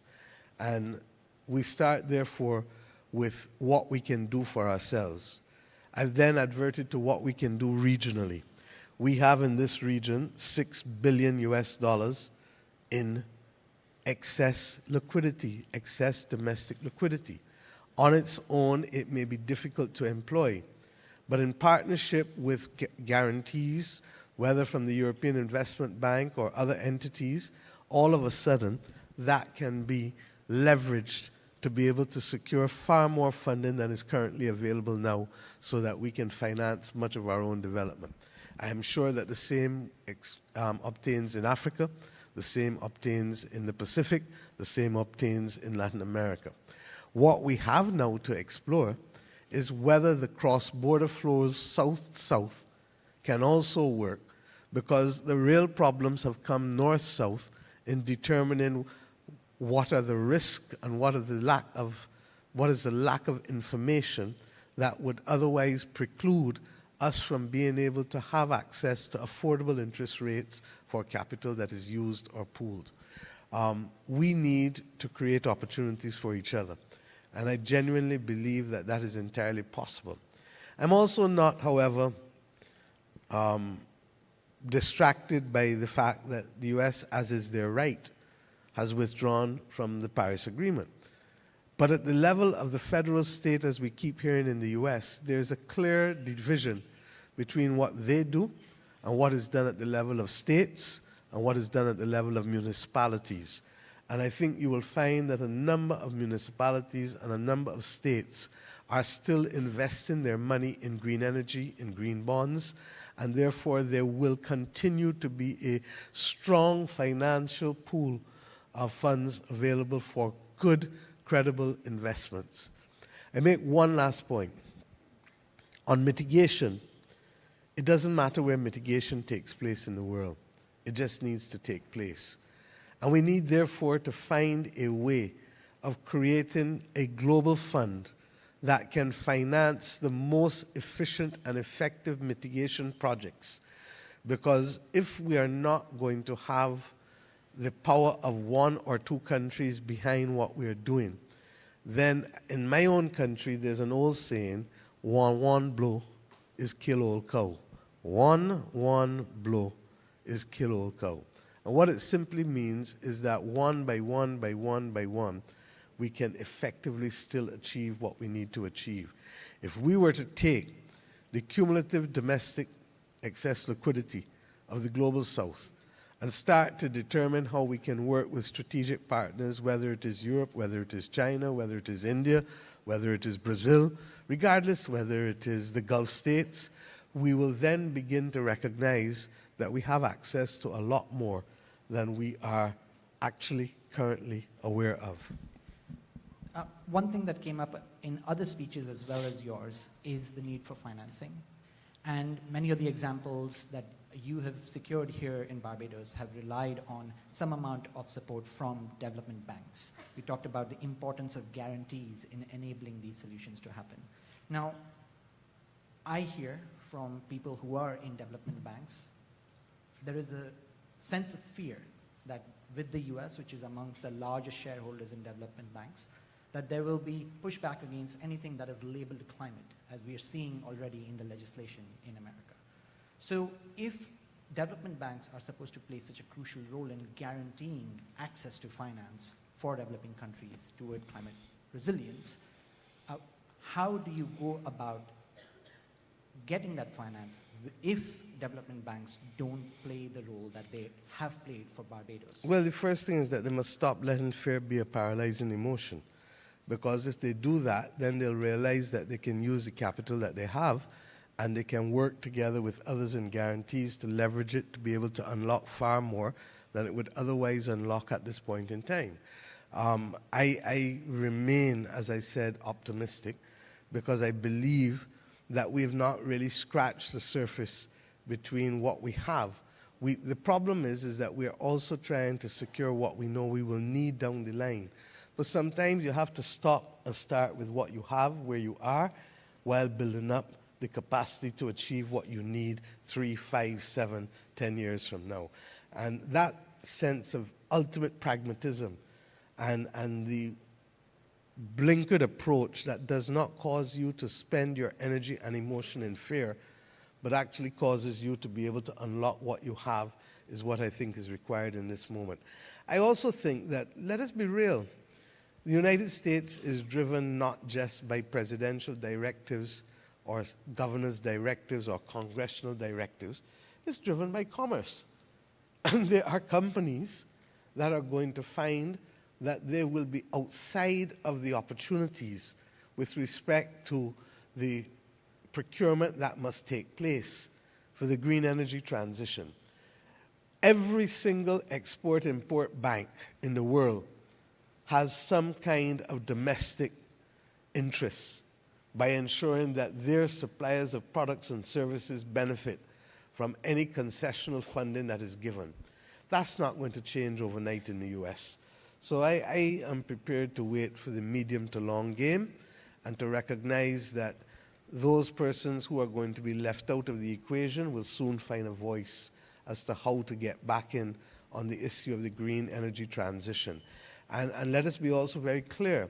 The United States has been an engine of scientific and engineering innovation, and therefore I expect that those people will also not want to be left out of what is the most important scientific and engineering innovation that is necessary globally. One more question around politics around the world, not just in the US, is that we have seen in election after election that there is issues beyond climate action that are of focus for people. So cost of living crisis, inflation, where people think they are paying too much or aren't getting a good deal from government.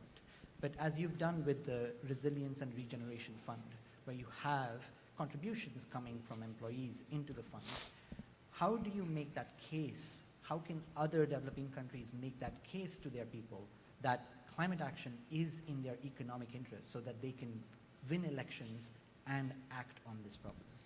Human beings know that they can't only live for what is necessary today, but they're building towards a future. The reason we educate children is not that we expect them to get all the knowledge in 1 year. It's a process. And it's no different in this respect. Similarly, we all know, and there's the old adage that I use repeatedly with my people here, many hands make light work. And if we don't recognize that all of us have a role to play, then we are not being truthful nor faithful to our people. The reality continues.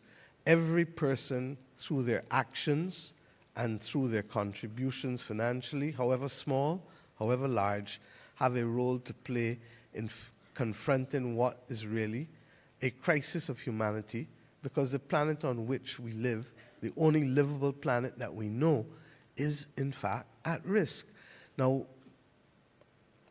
I don't even want to say luckily, but the truth is that the last 5 years have shown us enough climate disasters globally where ordinary people have either lost their lives or livelihoods, that anyone who is thinking will realize that this is not just a coincidence or a quirk of nature, and that we are on a pathway that will in fact put all of us at risk. We used to say in the Caribbean all the time, Simon would tell you, that we are the canaries in the mine. Regrettably, those who were watching on now know that this is not a joke, or this is not a problem for SIDS somewhere elsewhere. The majority of the North Atlantic countries, and indeed the emerging market economies, China, Israel, India, Brazil, all have coastal communities and coastal cities that are going to be significantly put at risk. In Africa, when you fly over and you see the big brown swath of land that is inhospitable to development and farming, you then begin to better appreciate why there may be issues of insecurity permeating the continent if people can't guarantee to their citizens simple things like making a living, like being able to farm, like being able to access water, like being able to withstand a drought. So I am very, very clear that in the same way we tell our children what is good for them and how to be able to prepare themselves to grow up, how to manage risk, they learn not to touch fire from early. They learn how to cross a road. They learn how to do basic things. Why are we frightened for having these conversations with our population? when in truth and in fact, it is their actions and their contributions that will help us scale up to make the difference. Now I want to ask you two small questions. One is that, as you've heard people around the world wait to hear what you have to say. I've been to COP meetings, and when there's a list of people who are going to speak, everybody rushes to hear Prime Minister Motley speak. The reason is twofold. One, you bring moral leadership, and you bring feasible solutions. We talked about the feasible solutions, but the moral leadership at this time matters more than ever. You've talked about how the Caribbean needs to be seen and heard. When there are such loud voices around wars, around economic distress, around trade wars happening around the world, how do you keep the moral leadership a focus in this conversation on climate? By remaining resolute in saying what you believe and what you stand for. Look, I just gave you the example of methane. The fact that others will find potentially an opportunity for cooperation in controlling methane by stopping the flaring of gas and by fixing gas pipes does not cause me to change my fundamental beliefs as to why I'm asking them to do it, so that we don't change who we are, but we find opportunities for collaboration and partnership where there exists, and then where there continues to be divide, we continue the conversation to see how best we can work together to bridge the divide. And the last question. You've been warning for many years that the world today looks a lot like a century ago. True. That it's imperial, that there was in 1918 a pandemic that killed tens of millions, that it followed a Great Depression, then it followed a world war and the horrors that came from the Nazi regime. In the 21st century, we've had a pandemic, we've had financial crisis, there are wars now in Africa, in the Middle East, in Europe, and to add to all that, we have climate change that we didn't have 100 years ago. So one thing I know everybody here would like to hear, how do you make a case for hope today? Hope is a human condition that's necessary for me to take my next step. And I don't think that we should ever believe that hope is impossible because our current reality is difficult. If that were the case, my brother President Bayo would not be here today talking to me, because slavery would have insisted that we don't exist anymore in this country. So I want to remind people that hope is a condition that we choose, and we choose it irrespective of whether our difficulties are great or small. If we remember that, then we will also remember that resilience is what buttresses and gives hope its best chance, which is why we are working in the way in which we are working. So I truly believe that you have to choose hope.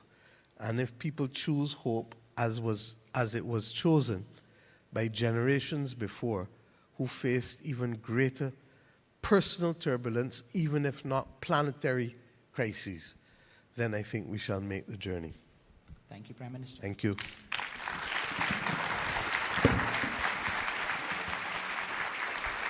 Sorry for standing. Thank you, Dr. Akshat Ratti, Senior Reporter, Bloomberg News. Prime Minister, I'll ask you to remain, please. I'll invite up at this time Ms. Damilola Ogunbiyi, CEO and Special Representative of the UN Secretary General for Sustainable Energy for All and Co-Chair of UN Energy, the President of Sierra Leone, His Excellency the President Julius Maada Bio, the Honorable Doto Mashaka Biteko, Deputy Prime Minister and Minister of Energy, the United Republic of Tanzania, and Minister Cummins.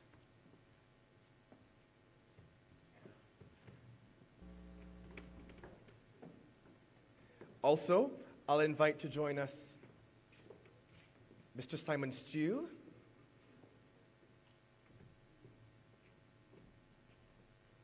and Mr. Hart, Selwyn Hart.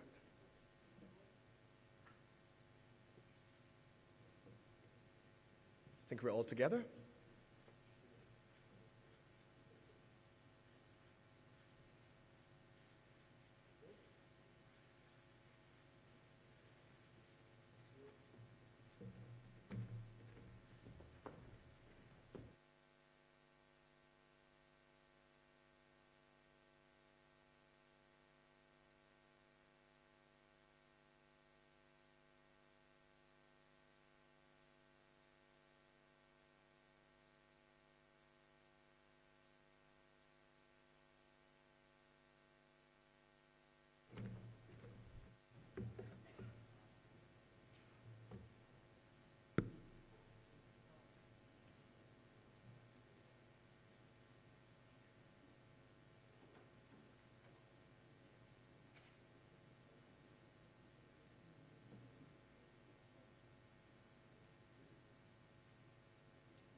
Mayor Amo Motley, Prime Minister of Barbados, Excellencies, ladies and gentlemen, I would like to thank and commend Your Excellency, Prime Minister Motley, for convening this important event today on sustainable energy for equity, security, and prosperity. Your partnership and co-convening together with the United Nations Sustainable Energy for All and with Damilola Ogubi shows the power of partnerships for change. More than 685 million people worldwide still lack electricity, and 80% of them live in Africa. 43% of Africa's population, or 600 million people, lack electricity. It's unbelievable. And almost 1 billion people have no access to clean cooking solutions. This is a global challenge we can and must resolve. We must do so because without electricity, there cannot be learning in schools. Hospital services will not work. Water and sanitation will not work. Businesses will not work.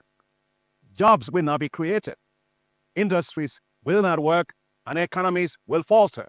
That is why the African Development Bank and the World Bank partner together to launch what is called Mission 300. Our goal is bold: provide electricity access to 300 million people in Africa by 2030. It was an unprecedented alliance that Ajay Banga, President of the World Bank, and I forged and launched, a clear indication of the need for global transformative partnerships to solve problems at scale. We were joined by a group of partners, including the Rockefeller Foundation, led by my friend Raj Shah, the Sustainable Energy for All, led by my sister Damilola Ogubi, and the Global Energy Alliance for People and Planet, with a great support from Prime Minister of Norway, Jonas Gahr Støre.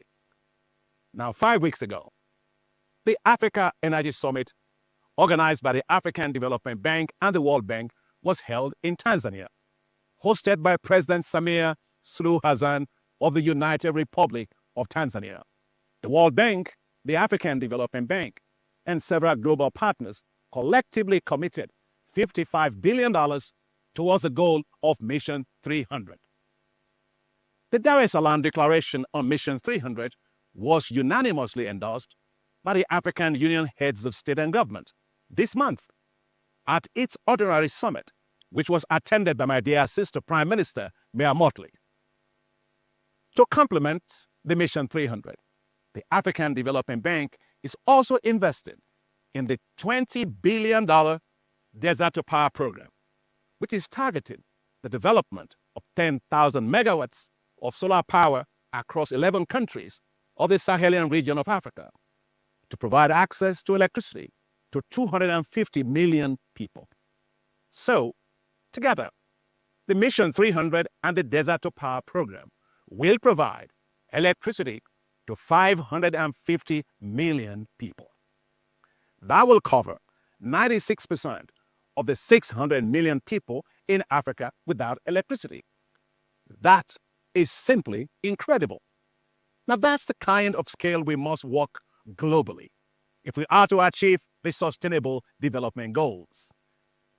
Now, equally important is the lack of access to clean cooking, which leads to 600,000 deaths of women and children annually in Africa just because of indoor air pollution from reliance on cooking with firewood, charcoal, kerosene, and biomass.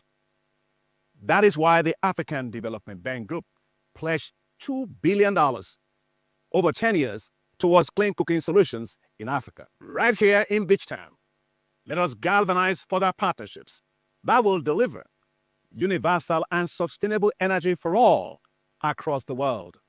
Together, but our bold, decisive, and transformative actions, let there be light. Thank you very much.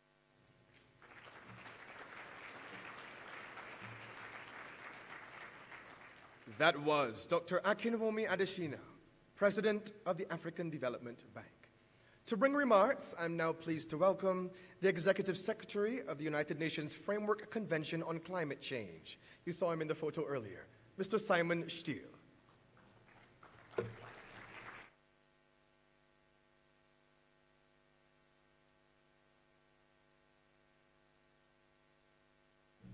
Thank you very much. I need to just make a comment.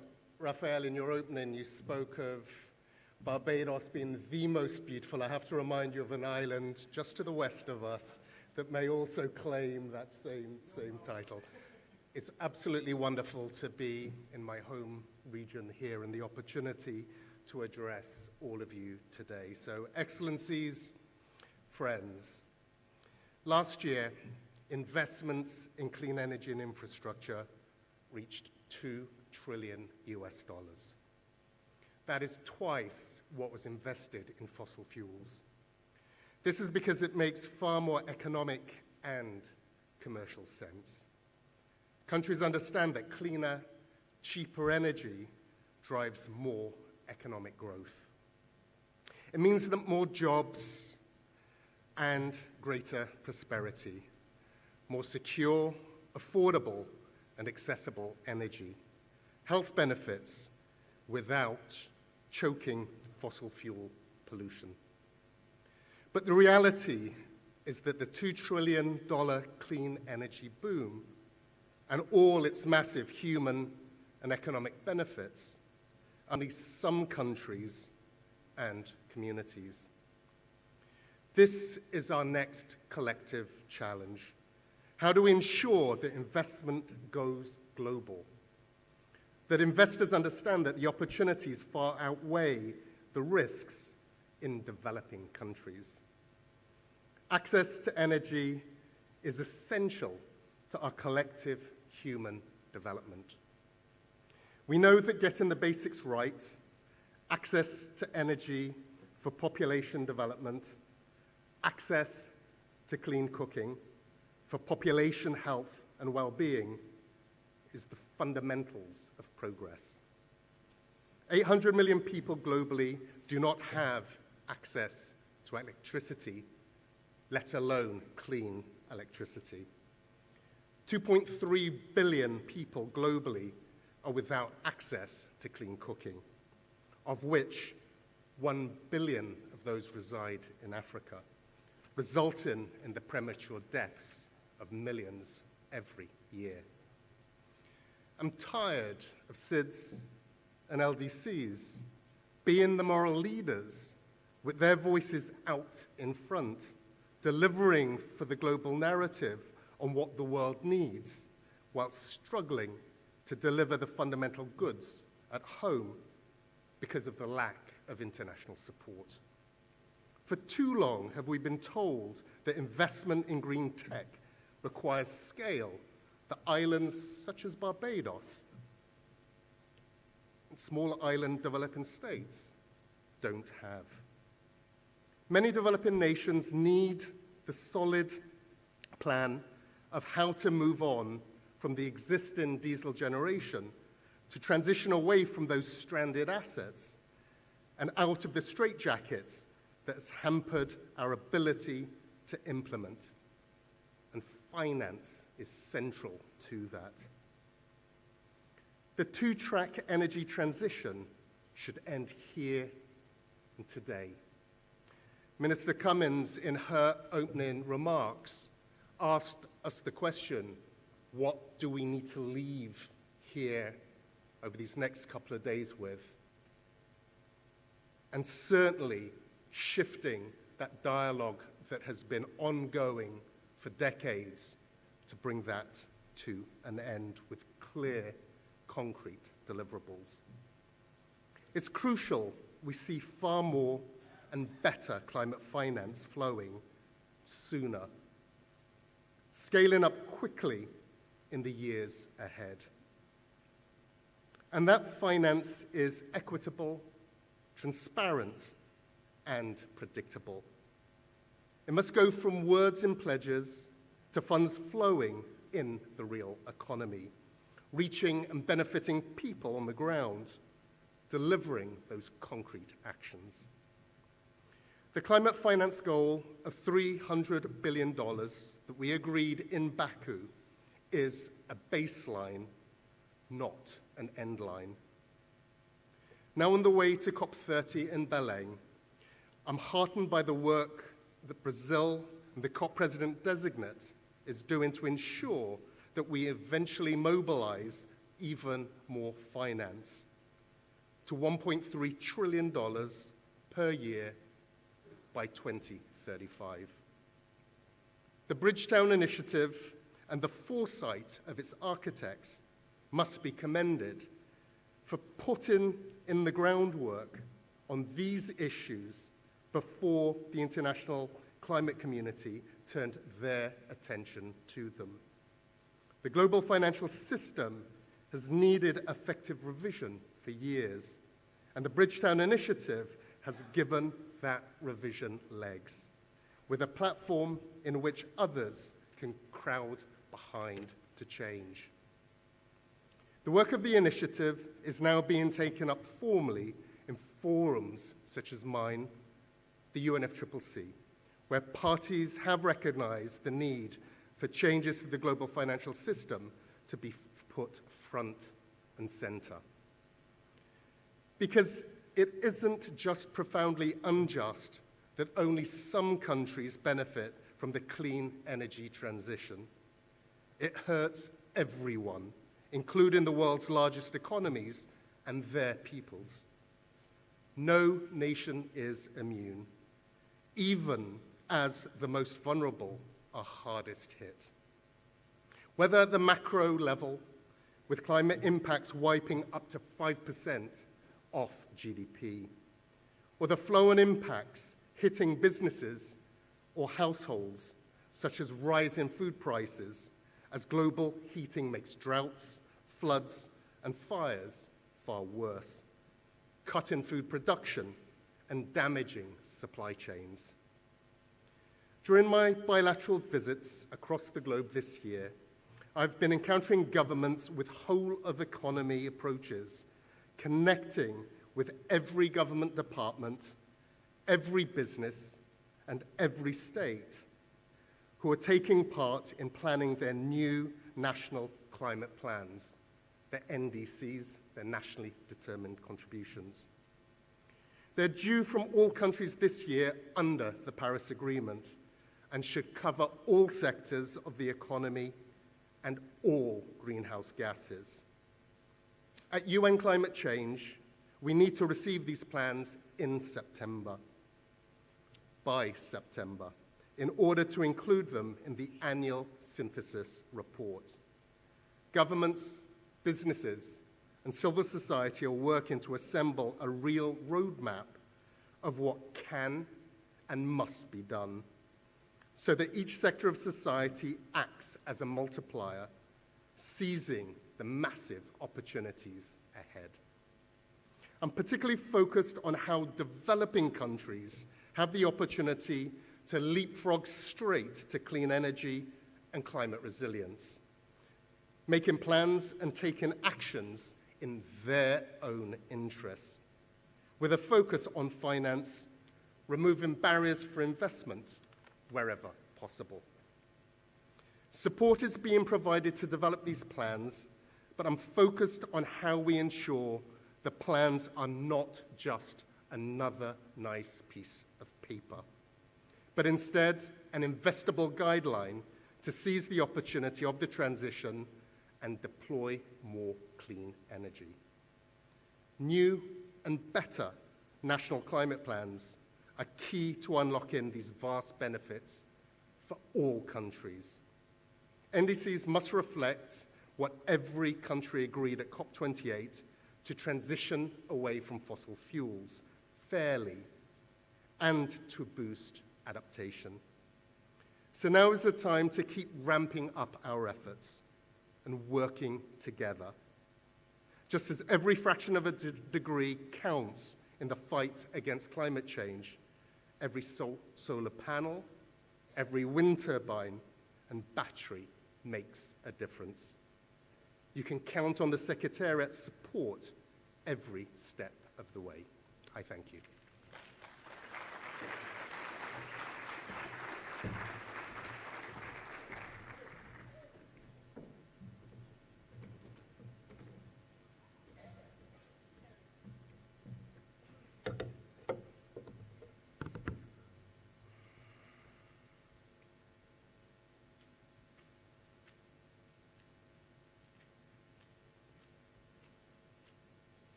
Thank you, Mr. Simon Steele, the Executive Secretary, UNFCCC.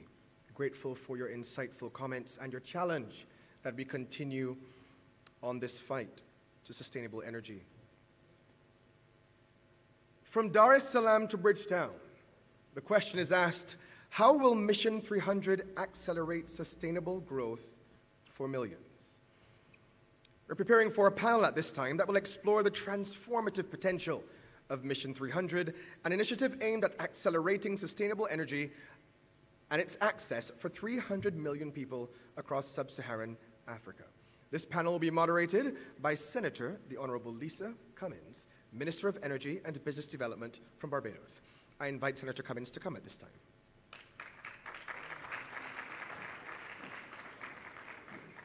She will be joined by Mr. Andrew Herskowitz, Chief Executive Officer, Mission 300.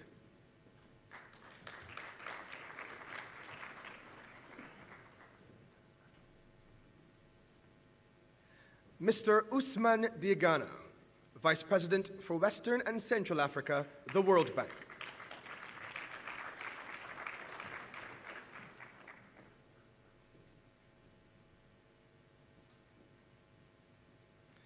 Ms. Valerie Levkov, Global Industry Director for Energy, Metals and Mining, and Sustainable Infrastructure Advisory, the International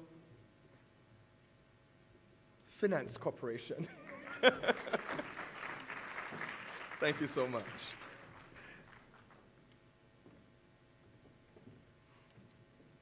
Mr. Wale Sonibari, Director, Energy Financial Solutions, Policy and Regulation, the African Development Bank.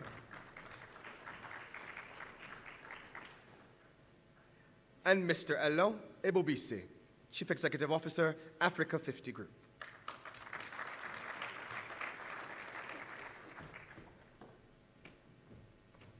Finally, Mr. Felchismi Marumba, Permanent Secretary, Ministry of Energy, Tanzania.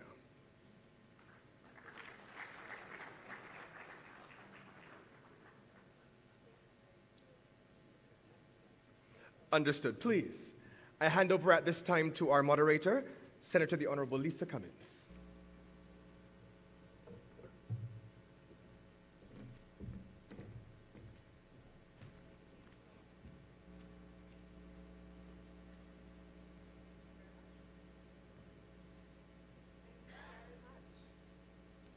To our MC, it went from nothing at all to everything all at once. But thank you very much. I think that we've had a great morning so far with some exceptional speakers, my own Prime Minister just now in her remarks, as well as in the interview with Bloomberg. And now I'm very pleased to sit on the stage and share space with leaders from around the world and representative of different interests to have a conversation really talking about from Dar es Salaam to Bridgetown. How will we accelerate the implementation of Mission 300? And I'm going to start, first of all, with you, Andrew. I'm going to come to you. I have a question for you, and I know that you are well prepared to answer these questions because they're asked of you every day. So as a CEO of Mission 300, the accelerator, I want to hear, I think all of the colleagues want to hear a little bit from you on how you see the specific strategies and innovative financing mechanisms being employed to mobilize the over, I think we're talking the numbers around $90 billion required for the initiative.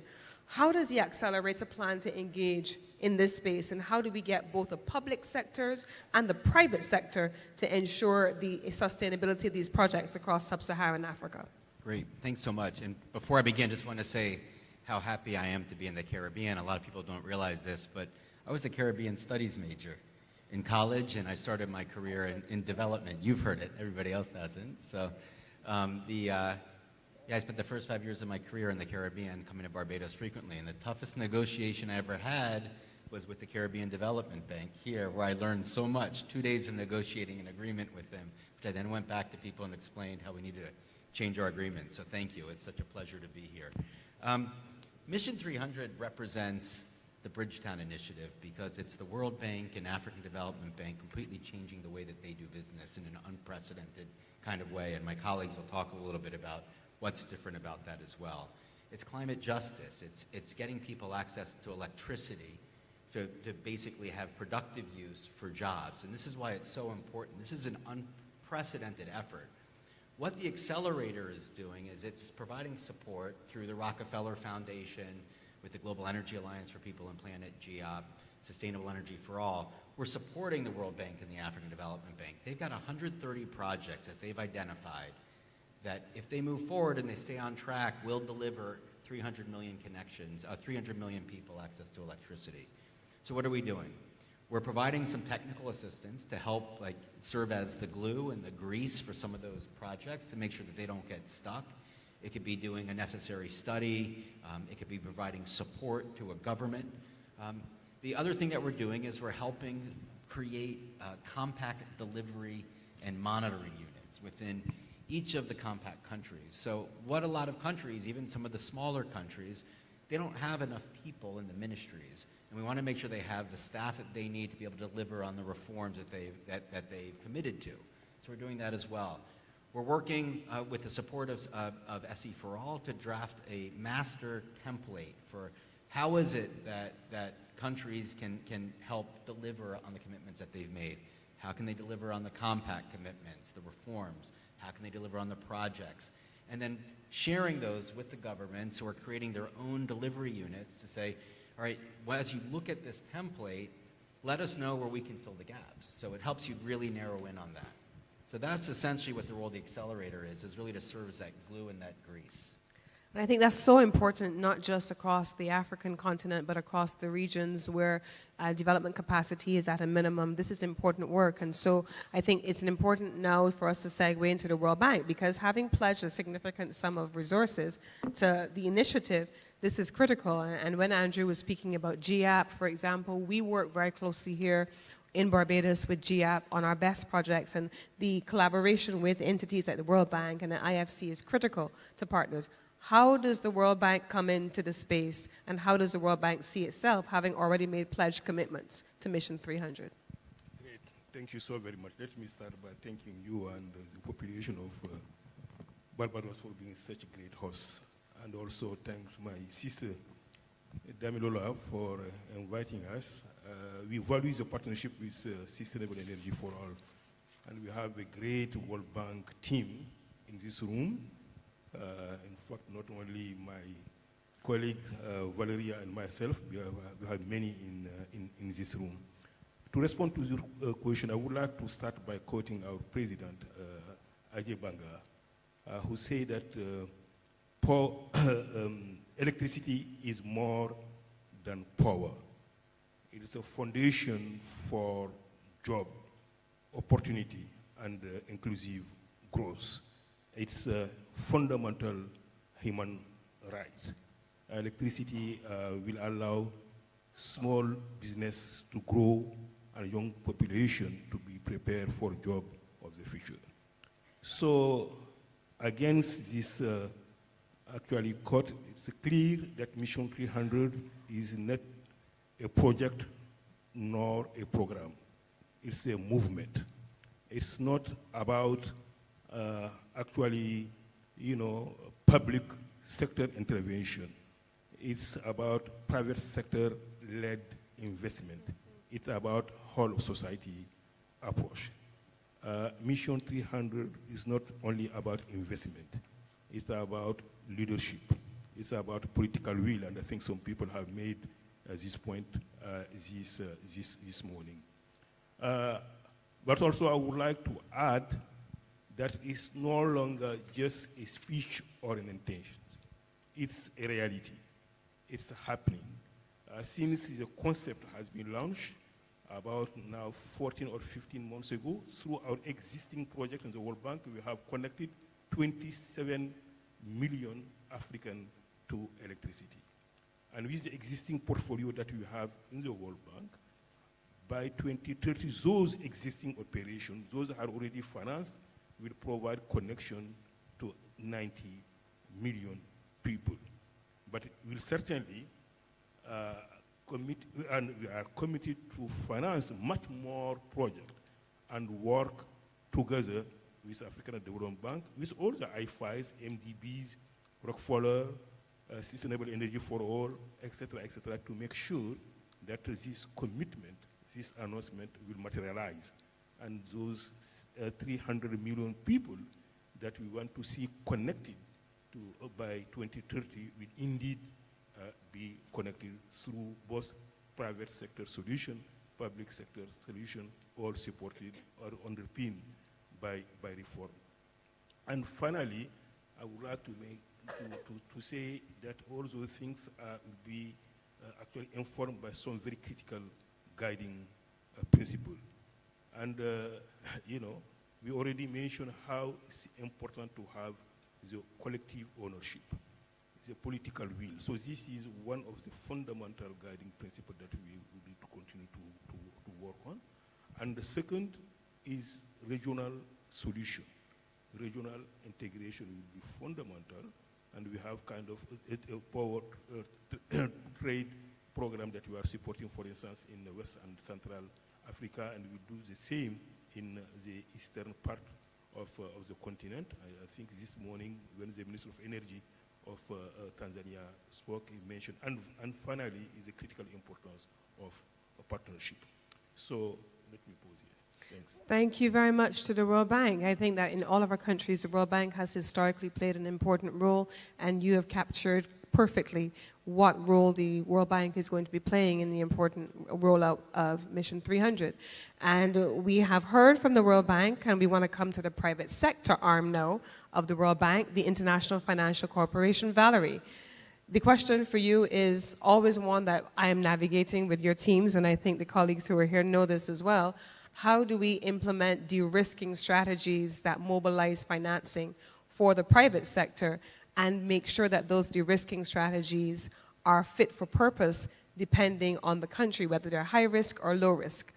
How can you tell us a little bit about what the IFC is going to be doing in Mission 300 to support this with de-risking methodologies, instruments? Thanks, Senator Cummins, and I am also very excited to be here today. I would like to add to what just Usman said, is also about the sense of urgency that helped us a lot with Mission 300. We have been working with a sense of urgency to organize the Dar es Salaam event. It has been really a big push for all of us.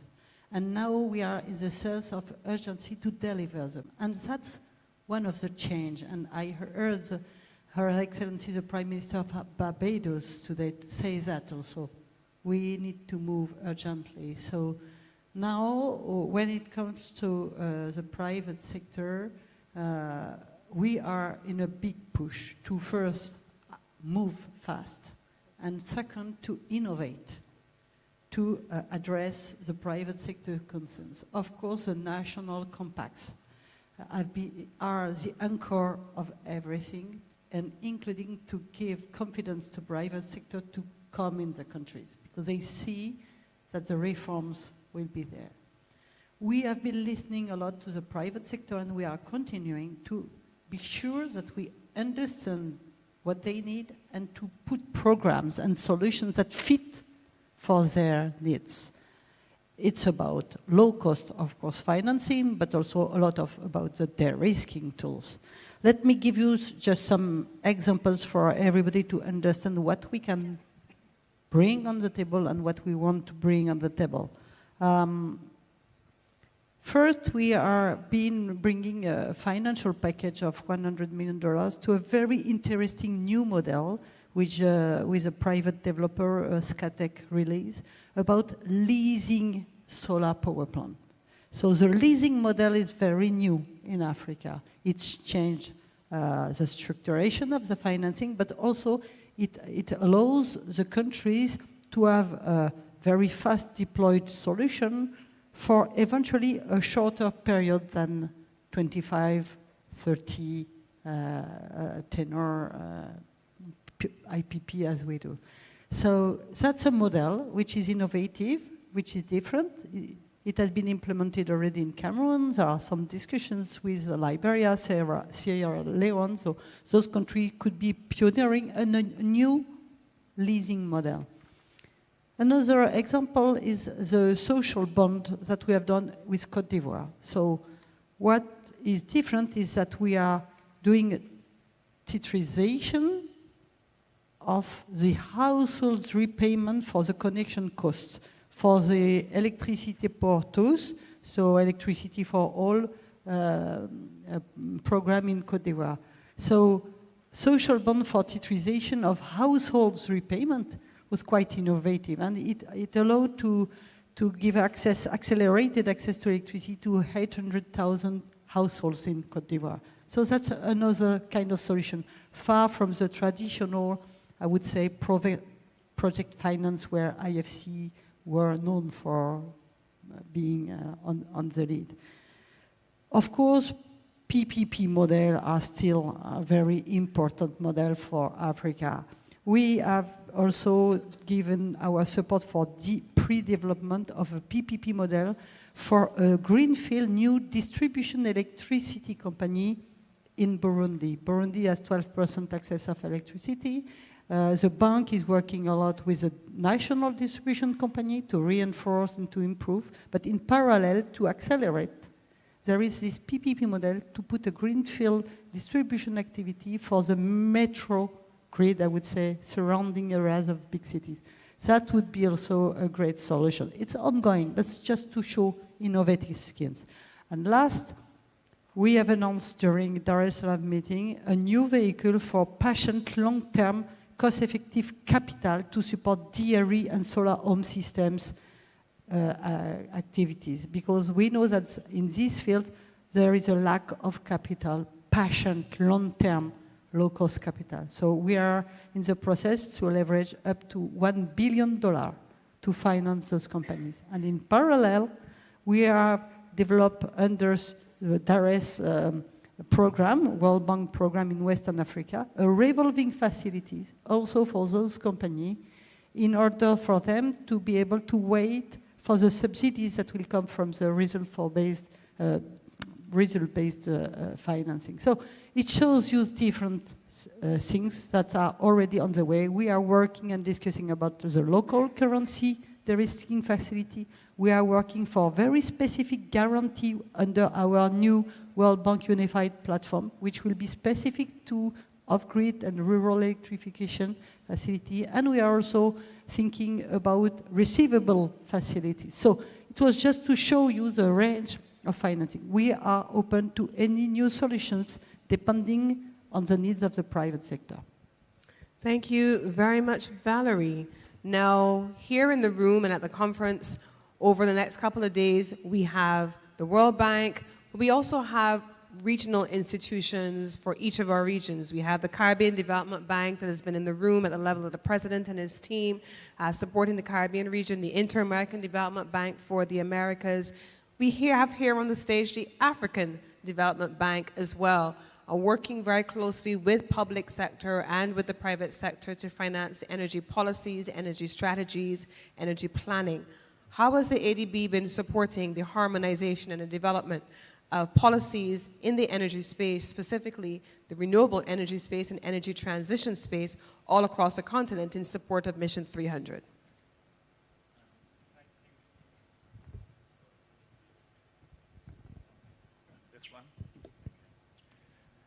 Right.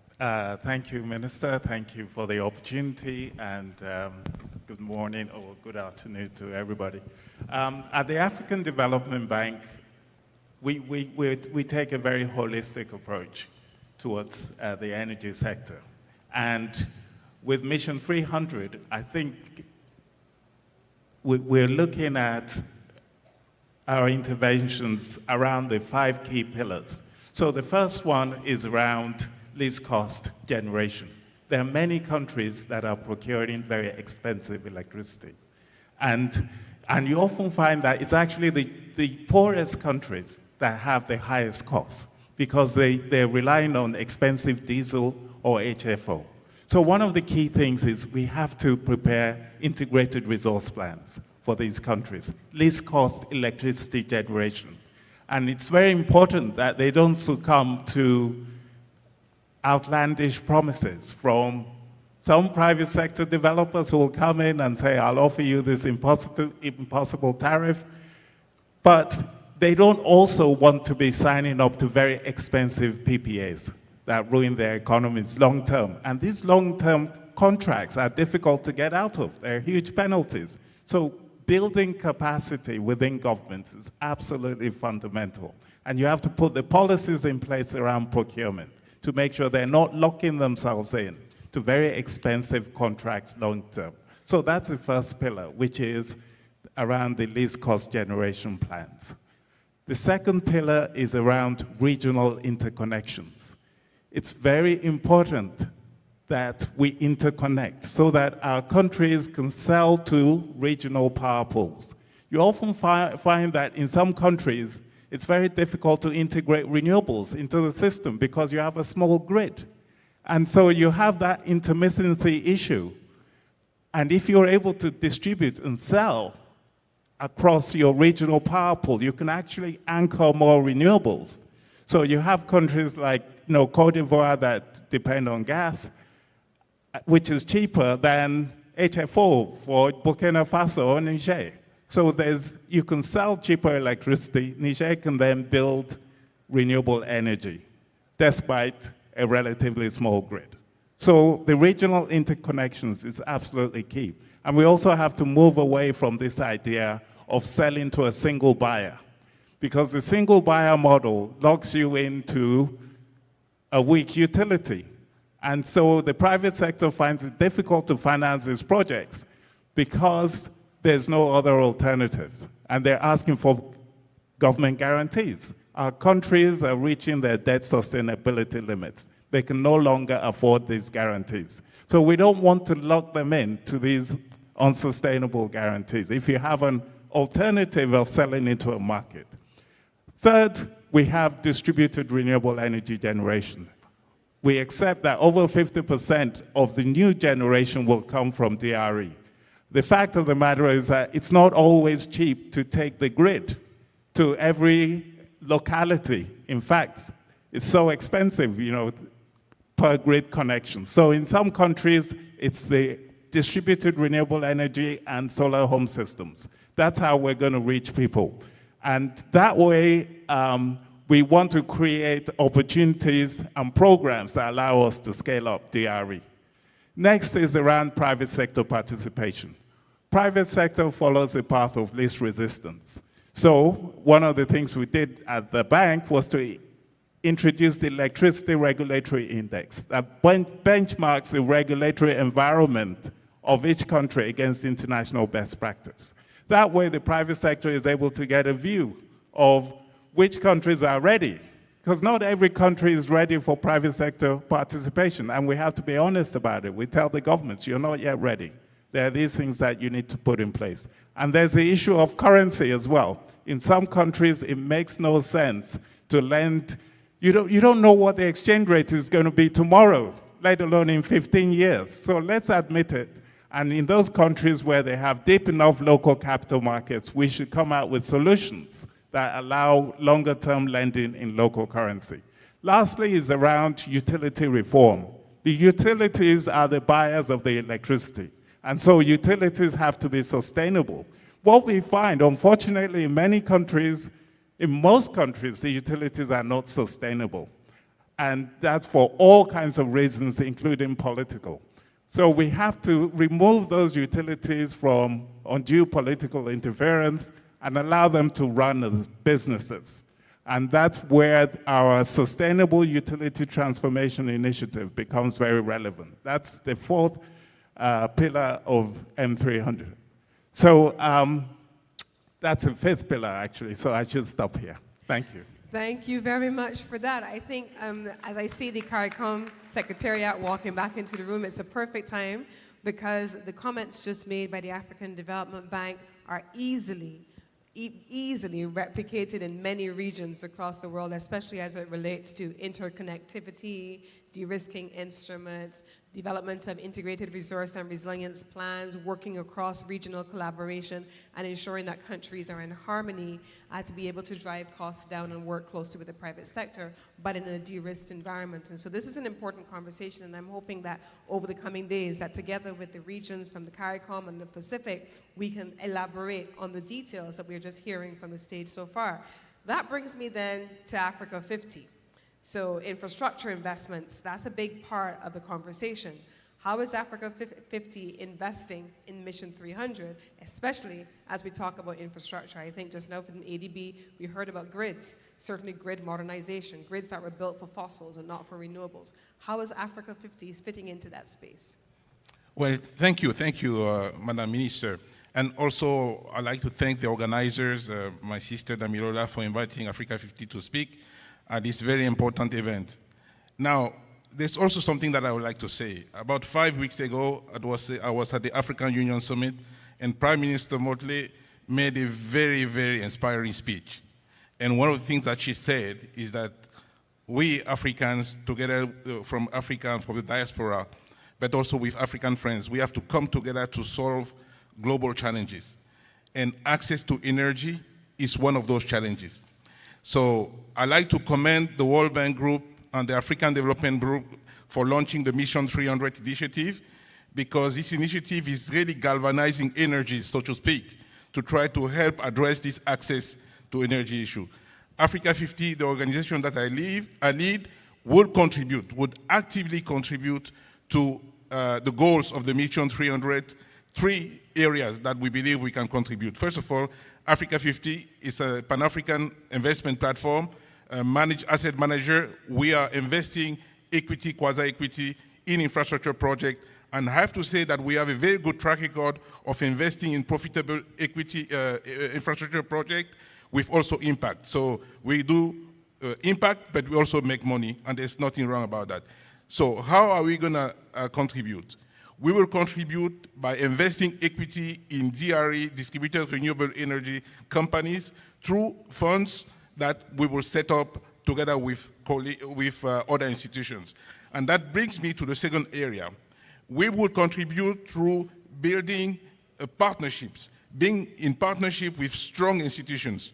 So we are working together with SE for All, Damilola, with NSIA, my brother Aminu is here, with the International Solar Alliance, Africa 50, to put together an important initiative that we would hopefully talk about a bit more in detail this afternoon, to bring equity, quasi-equity to DRE companies across the continent. Because, let's face it, we should all know there is some level of debt that is available to fund projects, but what is really missing is equity, quasi-equity, to really make sure that DRE companies can have a sustainable business plan. Finally, the way we also plan to contribute is to focus a lot more on domestic and regional capital mobilization. Let's face it, we love and we are grateful for the support that international organizations, global institutions are bringing to Africa to help us address our issues. But we need to do a lot more in mobilizing our own resources. We have to know, according to our African Development Bank, over $2.3 trillion of asset management are managed by African institutions. Almost none of it is invested in African infrastructure. We need to do a lot more work. Africa 50 is at the forefront of doing this work. And I'd like to emphasize the fact that in mobilizing African institutional investors, alongside global institutional investors, we will focus a lot more on local currency. My sister Damilola always says, local currency, and indeed she's right. We need to make sure that we work with local pension funds, regional pension funds, to make sure that, our sovereign wealth funds, to make sure that we can bring local currency funding in supporting those DRE companies. Finally, I think the good news is that we know how to do these things. We've done them. What needs to change is the speed at which we're doing it and the scale. We know how to do this thing. This is not rocket science. We know we've done it.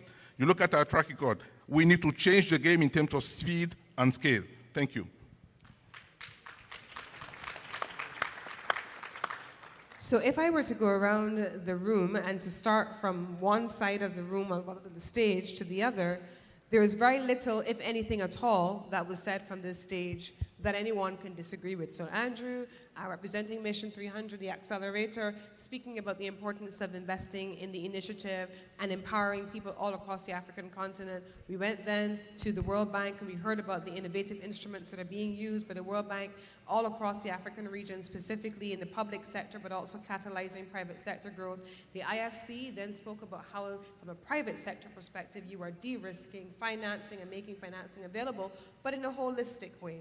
And then we heard from the African Development Bank all of the issues that many of us deal with on any given day in the energy sector: system planning, energy planning, ensuring that we are able to work with utilities and off-taker agreements in some instances, and I call it this at times here in Barbados, predatory financing terms coming from the private sector who's interested in a rate of return, and we as policymakers have to consider how are these agreements going to impact on the final consumer, especially if there is a single off-taker in the jurisdiction. And then we heard from Africa 50 and the importance of working in collaboration with pension funds, local sovereign funds, but also collaboratively while balancing out some currencies. You may not be able to de-risk in some currencies, but in other instances, denominating agreements in local currencies and working with partners. Those are some of the important issues that I'm sure we will delve into in even more detail over the coming days. And so at this point, I want to ask if the Permanent Secretary for Tanzania in the Ministry of Energy is in a position to come and join us and to share closing remarks from the perspective of Tanzania to augment what we've heard from an incredible panel. And as he makes his way to the stage, let me give a round of applause, invite you to join me in a round of applause to our esteemed panelists who have shared insights from what happened just a few weeks ago in Dar es Salaam in Tanzania, launch of Mission 300. And so it is only fitting and right and just that the representative of Tanzania closes this panel out. I hand over to you, sir. Thank you so much, Honorable Minister.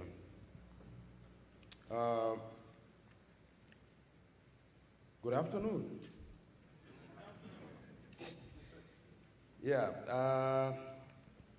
I'm so glad to participate in this discussion, especially coming from Tanzania, which hosted the Mission 300. We didn't only host the meetings, but again, Tanzania was one of those countries which prepared its own national compact. So I will share some insights, especially after conclusion of the meeting, to indicate what has been happening since then. As it was clearly said, the focus of the compact was to give power to 300 million people in Africa.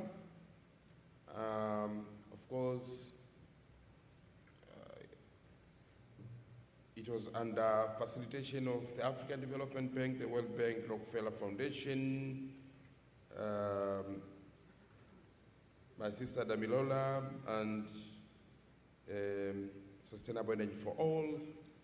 Together with some other partners, they joined together, and Tanzania was honored to host the meeting.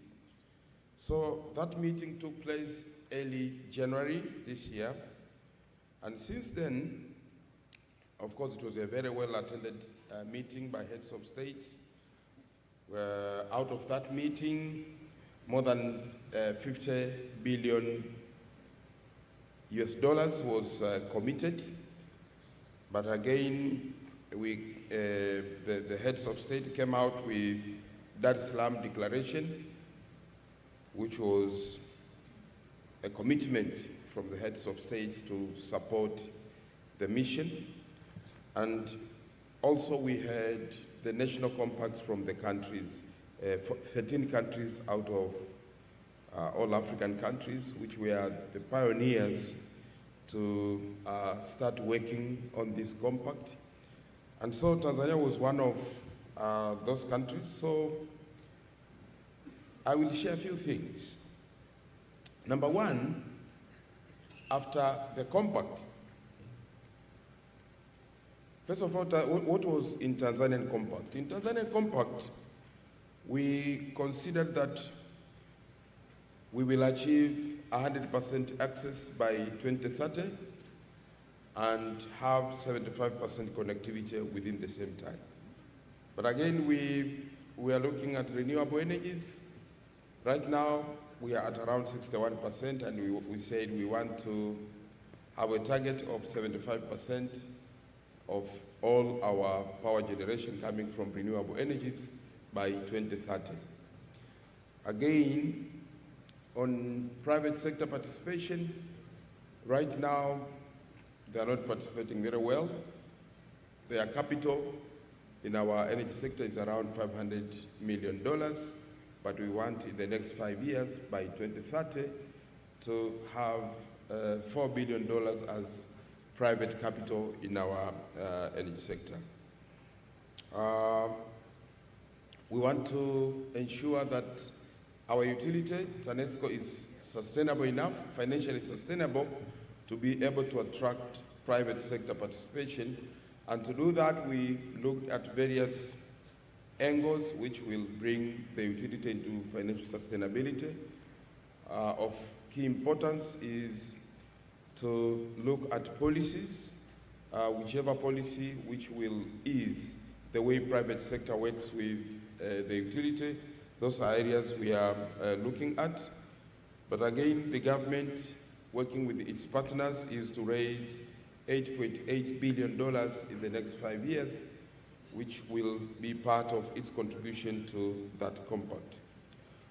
On clean cooking, we want by 2030 to achieve 75% clean cooking access, which will be part of the national strategy of achieving 80% by 2034. So, thank you. So, from there, what have we done? We started by looking at how are we connecting the customers and what can we do to speed up the process of connecting our customers. For example, right now, we have started addressing the possibility of involving the private sector in connecting customers. And by doing that, we think we may double or triple the rate at which we are connecting customers now, just by involving the private sector. Right now, it is the utility which connects customers, but we want the private sector to participate more. Again, we are looking at connecting block areas. If we have a block with a number of citizens or number of people, we want to connect all of them. And how do we do that? Because we use prepaid meters, then we want to put the cost of that connection into the prepaid meter. And as the customer keeps on purchasing, the meter will be deducting the amount for connection slowly. Now that will help us to connect many people at the same time and recover that cost of connection slowly. That will address the issue of ability of customers to pay their connection fees at once. We are also looking at the way to simplify wiring, internal wiring of the houses by coming with a smart way of using ready-made wiring, so that when customers want to connect, they don't have to start bringing the wiremen and incur all those costs. So we'll simplify by coming with ready-made, ready boards, which will make internal wiring very simple. Of course, we are again looking at the way we can use distributed renewable energies, especially rooftop solars, whereby by doing that, more customers will be able to be connected, especially in the rural areas, in the islands, and in other remote areas where it's not easy to access them using grid connectivity. So those are some of the things we have already started doing. We have concluded upgrading the power system master plan, and using that master plan, we have a vision of what we need to do and how fast we need to do it, so that quickly we can be in line with vision, or rather mission 300. Thank you, sir.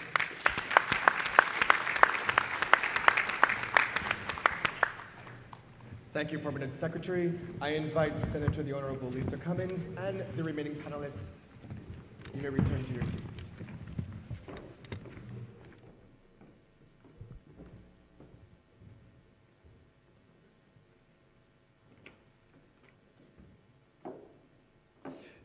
We're now at our final segment, ladies and gentlemen, for this opening plenary session.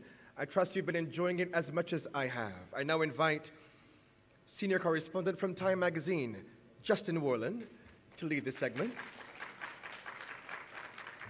And he'll be joined by His Excellency Yemi Osinbajo, High Eminent Vice President, the Office of the Vice President, Nigeria. Ms. Arancha Gonzalez, Dean of the Paris School of International Affairs and board member of SC for All.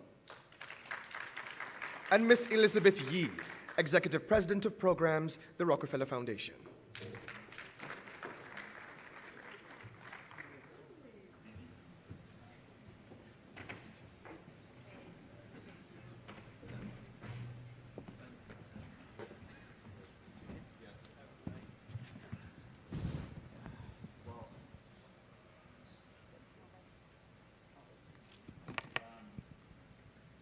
Does this one work? This one works. Thanks.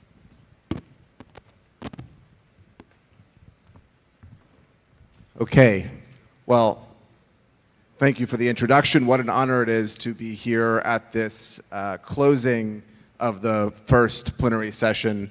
We've been hearing all throughout the morning and the early afternoon about key themes that we're going to pick up here: energy, development, climate, with a focus on how do we make these transitions equitably.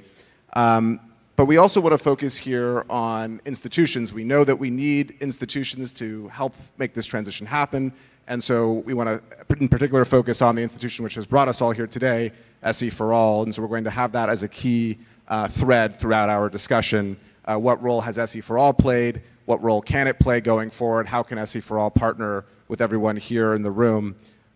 So without further ado, I want to just kick it over to His Excellency, the former Vice President of Nigeria. Thank you for being here. You've been a leading voice on how rethinking the energy transition is financed and implemented, especially for economies that are still developing. A big part of that is making sure that transitions are just and fair. So maybe if you could just give us some context about how you've worked with SE for All and what you see the role of the organization going forward. Thank you very much. I think first, as far as Nigeria is concerned, SE for All has been a pivotal partner in our energy transition journey. They were, of course, instrumental in the drafting of our energy transition plan, which made us perhaps one of the earliest to actually do an energy transition plan. Secondly, they also established an energy transition office, which again was particularly important because one of the critical things that you need to do, especially as you pursue an energy transition program, is actually being able to resource your capacity, to understand basically all the different components of the transition journey. And usually you find that capacity is lacking, especially in government. And I think the Energy Transition Office is particularly important in filling that resource gap. And also I think perhaps one of the most important contributions that SE for All made to our transition journey was really the energy planning tools, the integrated energy planning tools.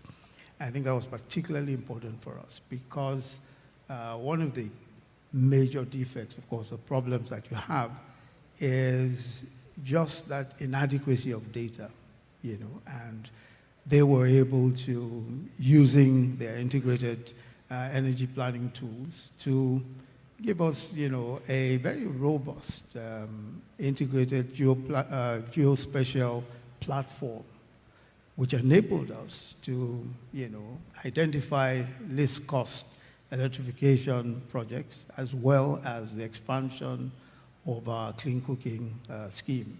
So I think that, clearly, C4O made very significant contributions. And I think going forward,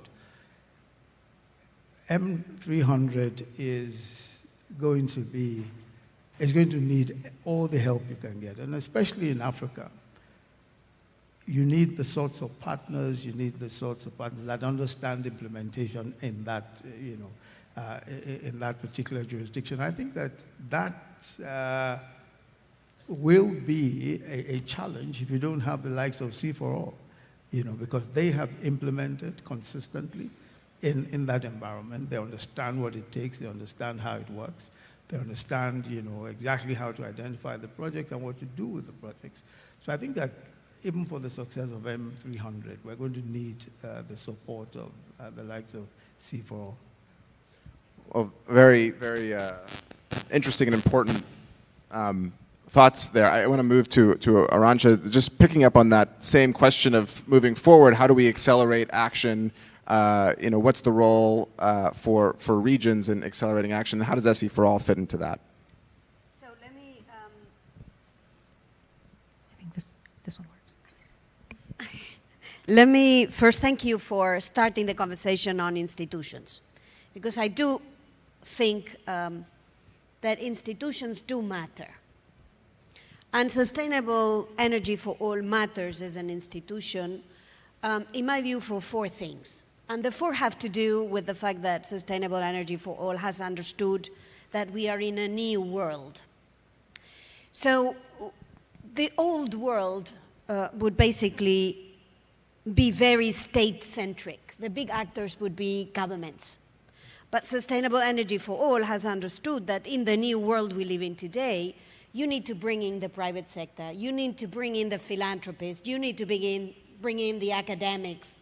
Because whether it's to generate knowledge, whether it's to leverage finance, whether it is to do good public policies, whether it's to attract investors, you need all these people around the table. So in the new world, sustainable energy for all navigates much better than the old, let's say, institutional setup.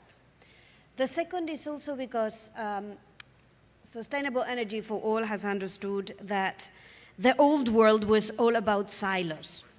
You had an agency for trade, and one for climate, and one for finance. And you had others for gender equality, and you had others for food and agriculture. But the problem we have today is linking all these different dimensions. You need energy to be sustainable, to support inclusion, to draw finance, to draw investment. So in the new world, it's no longer about silos, it's about integration. And that's what sustainable energy for all does very well. Thirdly, in the old world, it was all about tariffs. But in the new world, it's not just tariffs, it's standards. And this is where standards for carbon markets matter. It's about regulations, and this is where regulatory frameworks for investments matter. And this is where skills matter.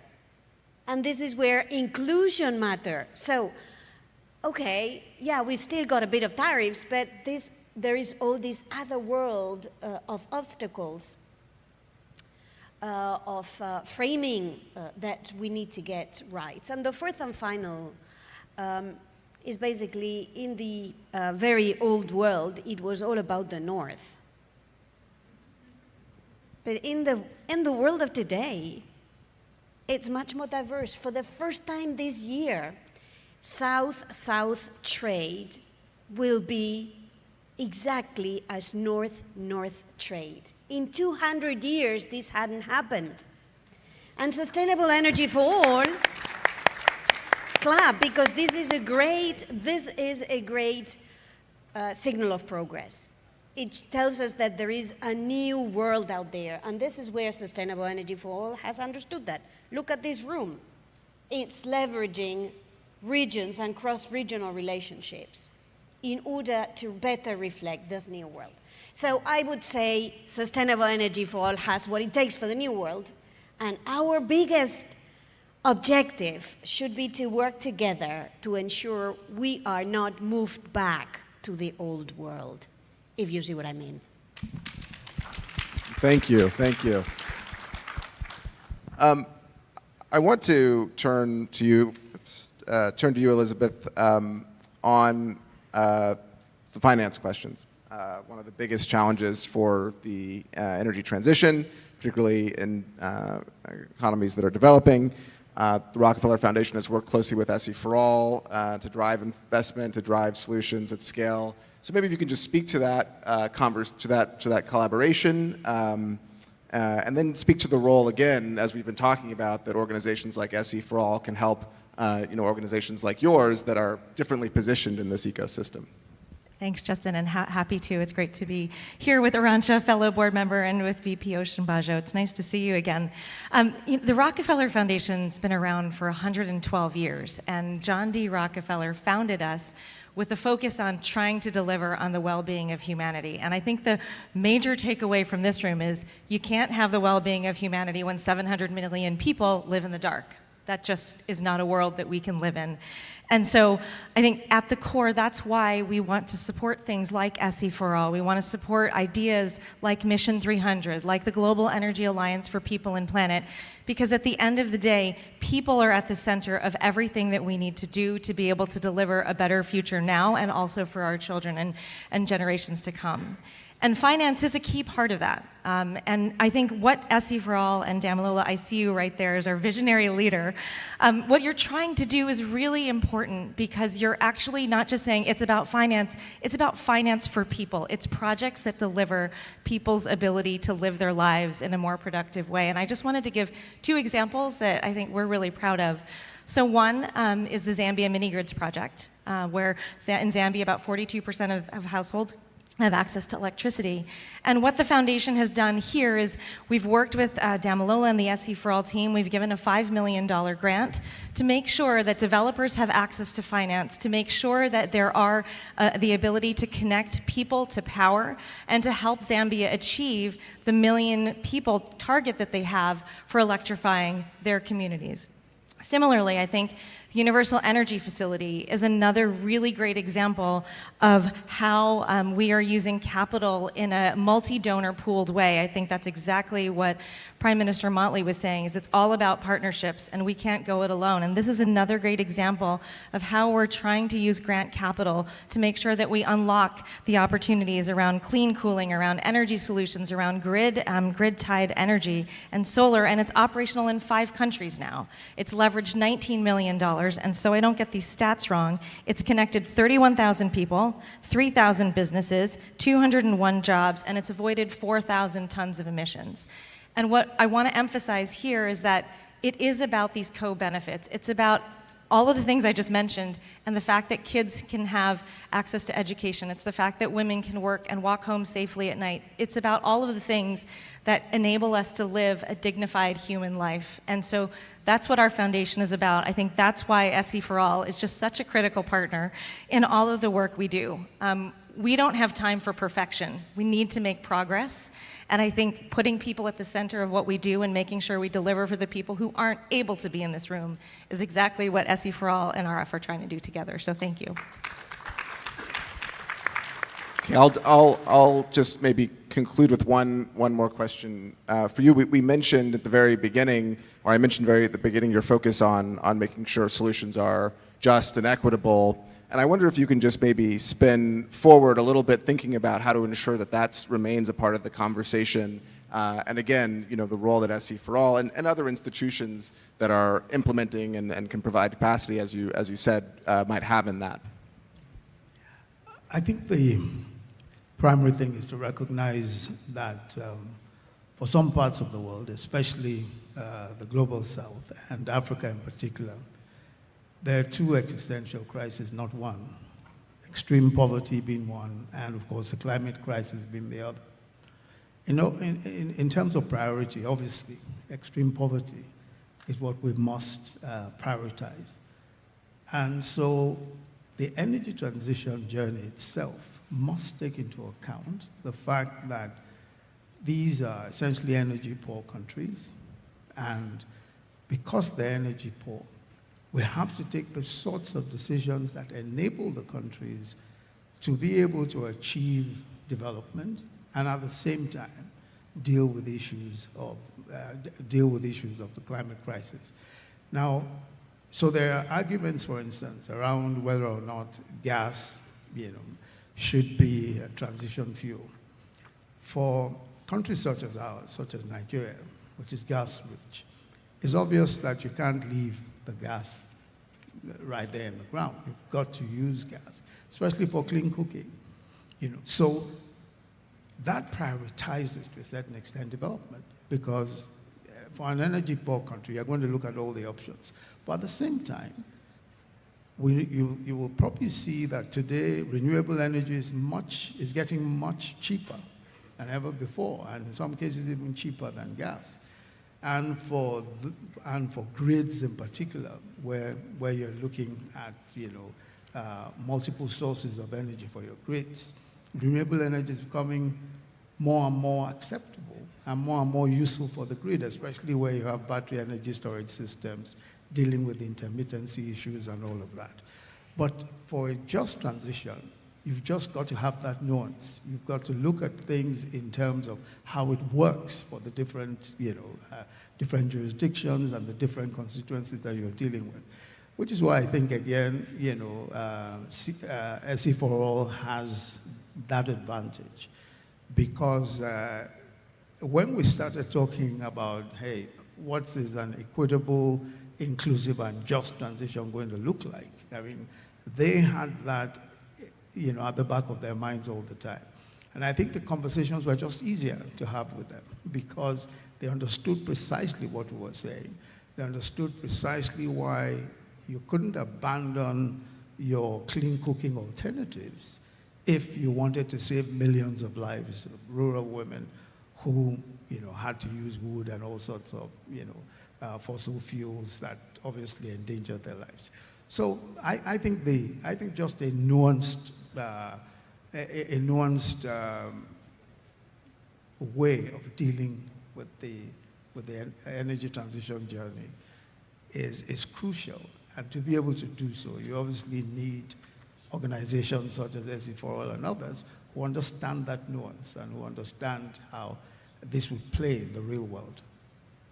Yeah, absolutely. I think we heard earlier from Prime Minister Motley on the dealing with the context that we're in, and having that on-the-ground understanding of the context is really necessary. And so it was great to hear about the capacity that SE for All provides there. It was great to hear about breaking down silos, south to south, trade and collaboration. Hopefully this is good fodder for thinking about how everyone here might continue to partner with SE for All. Thank you so much to this panel.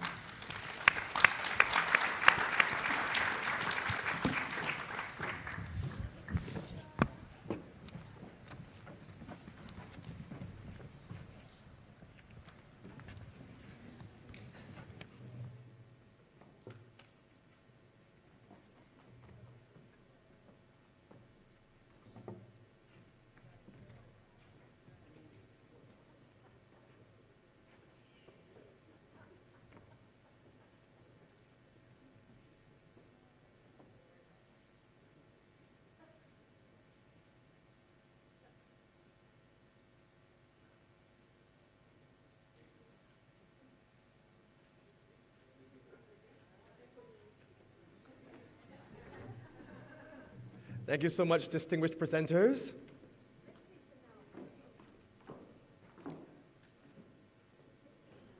We are now at the end of our opening plenary session. Haven't we had a rich and engaging session this morning? We would all agree. Some important housekeeping for us before we leave. Lunch is going to be served in 3 areas. If you look at your badge, you're a minister, you'll have a badge with a T on that badge. That is for the Tiffany room. That's across the foyer and downstairs. If you have a badge with an S on that badge, you'll be in the sugar mill room upstairs. All other delegates, we invite you to join us for lunch in the open area immediately adjacent to the conference center. You'll see it on the outside. All afternoon speakers, we ask you also please check in with the speaker lounge area to make sure all logistics are in place. We want to remind you that you can download the SE for All Global Forum app.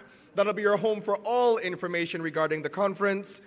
Please make sure you also sign the commitment wall, and we ask that you all be back for 2:20 p.m. seated in your sessions at 2:20 p.m. for the breakout sessions in the afternoon. The sessions following that will run from 4:15 to 4:45. Thank you so much for your time and attention, and we wish you a wonderful, enjoyable lunch and an amazing session this afternoon.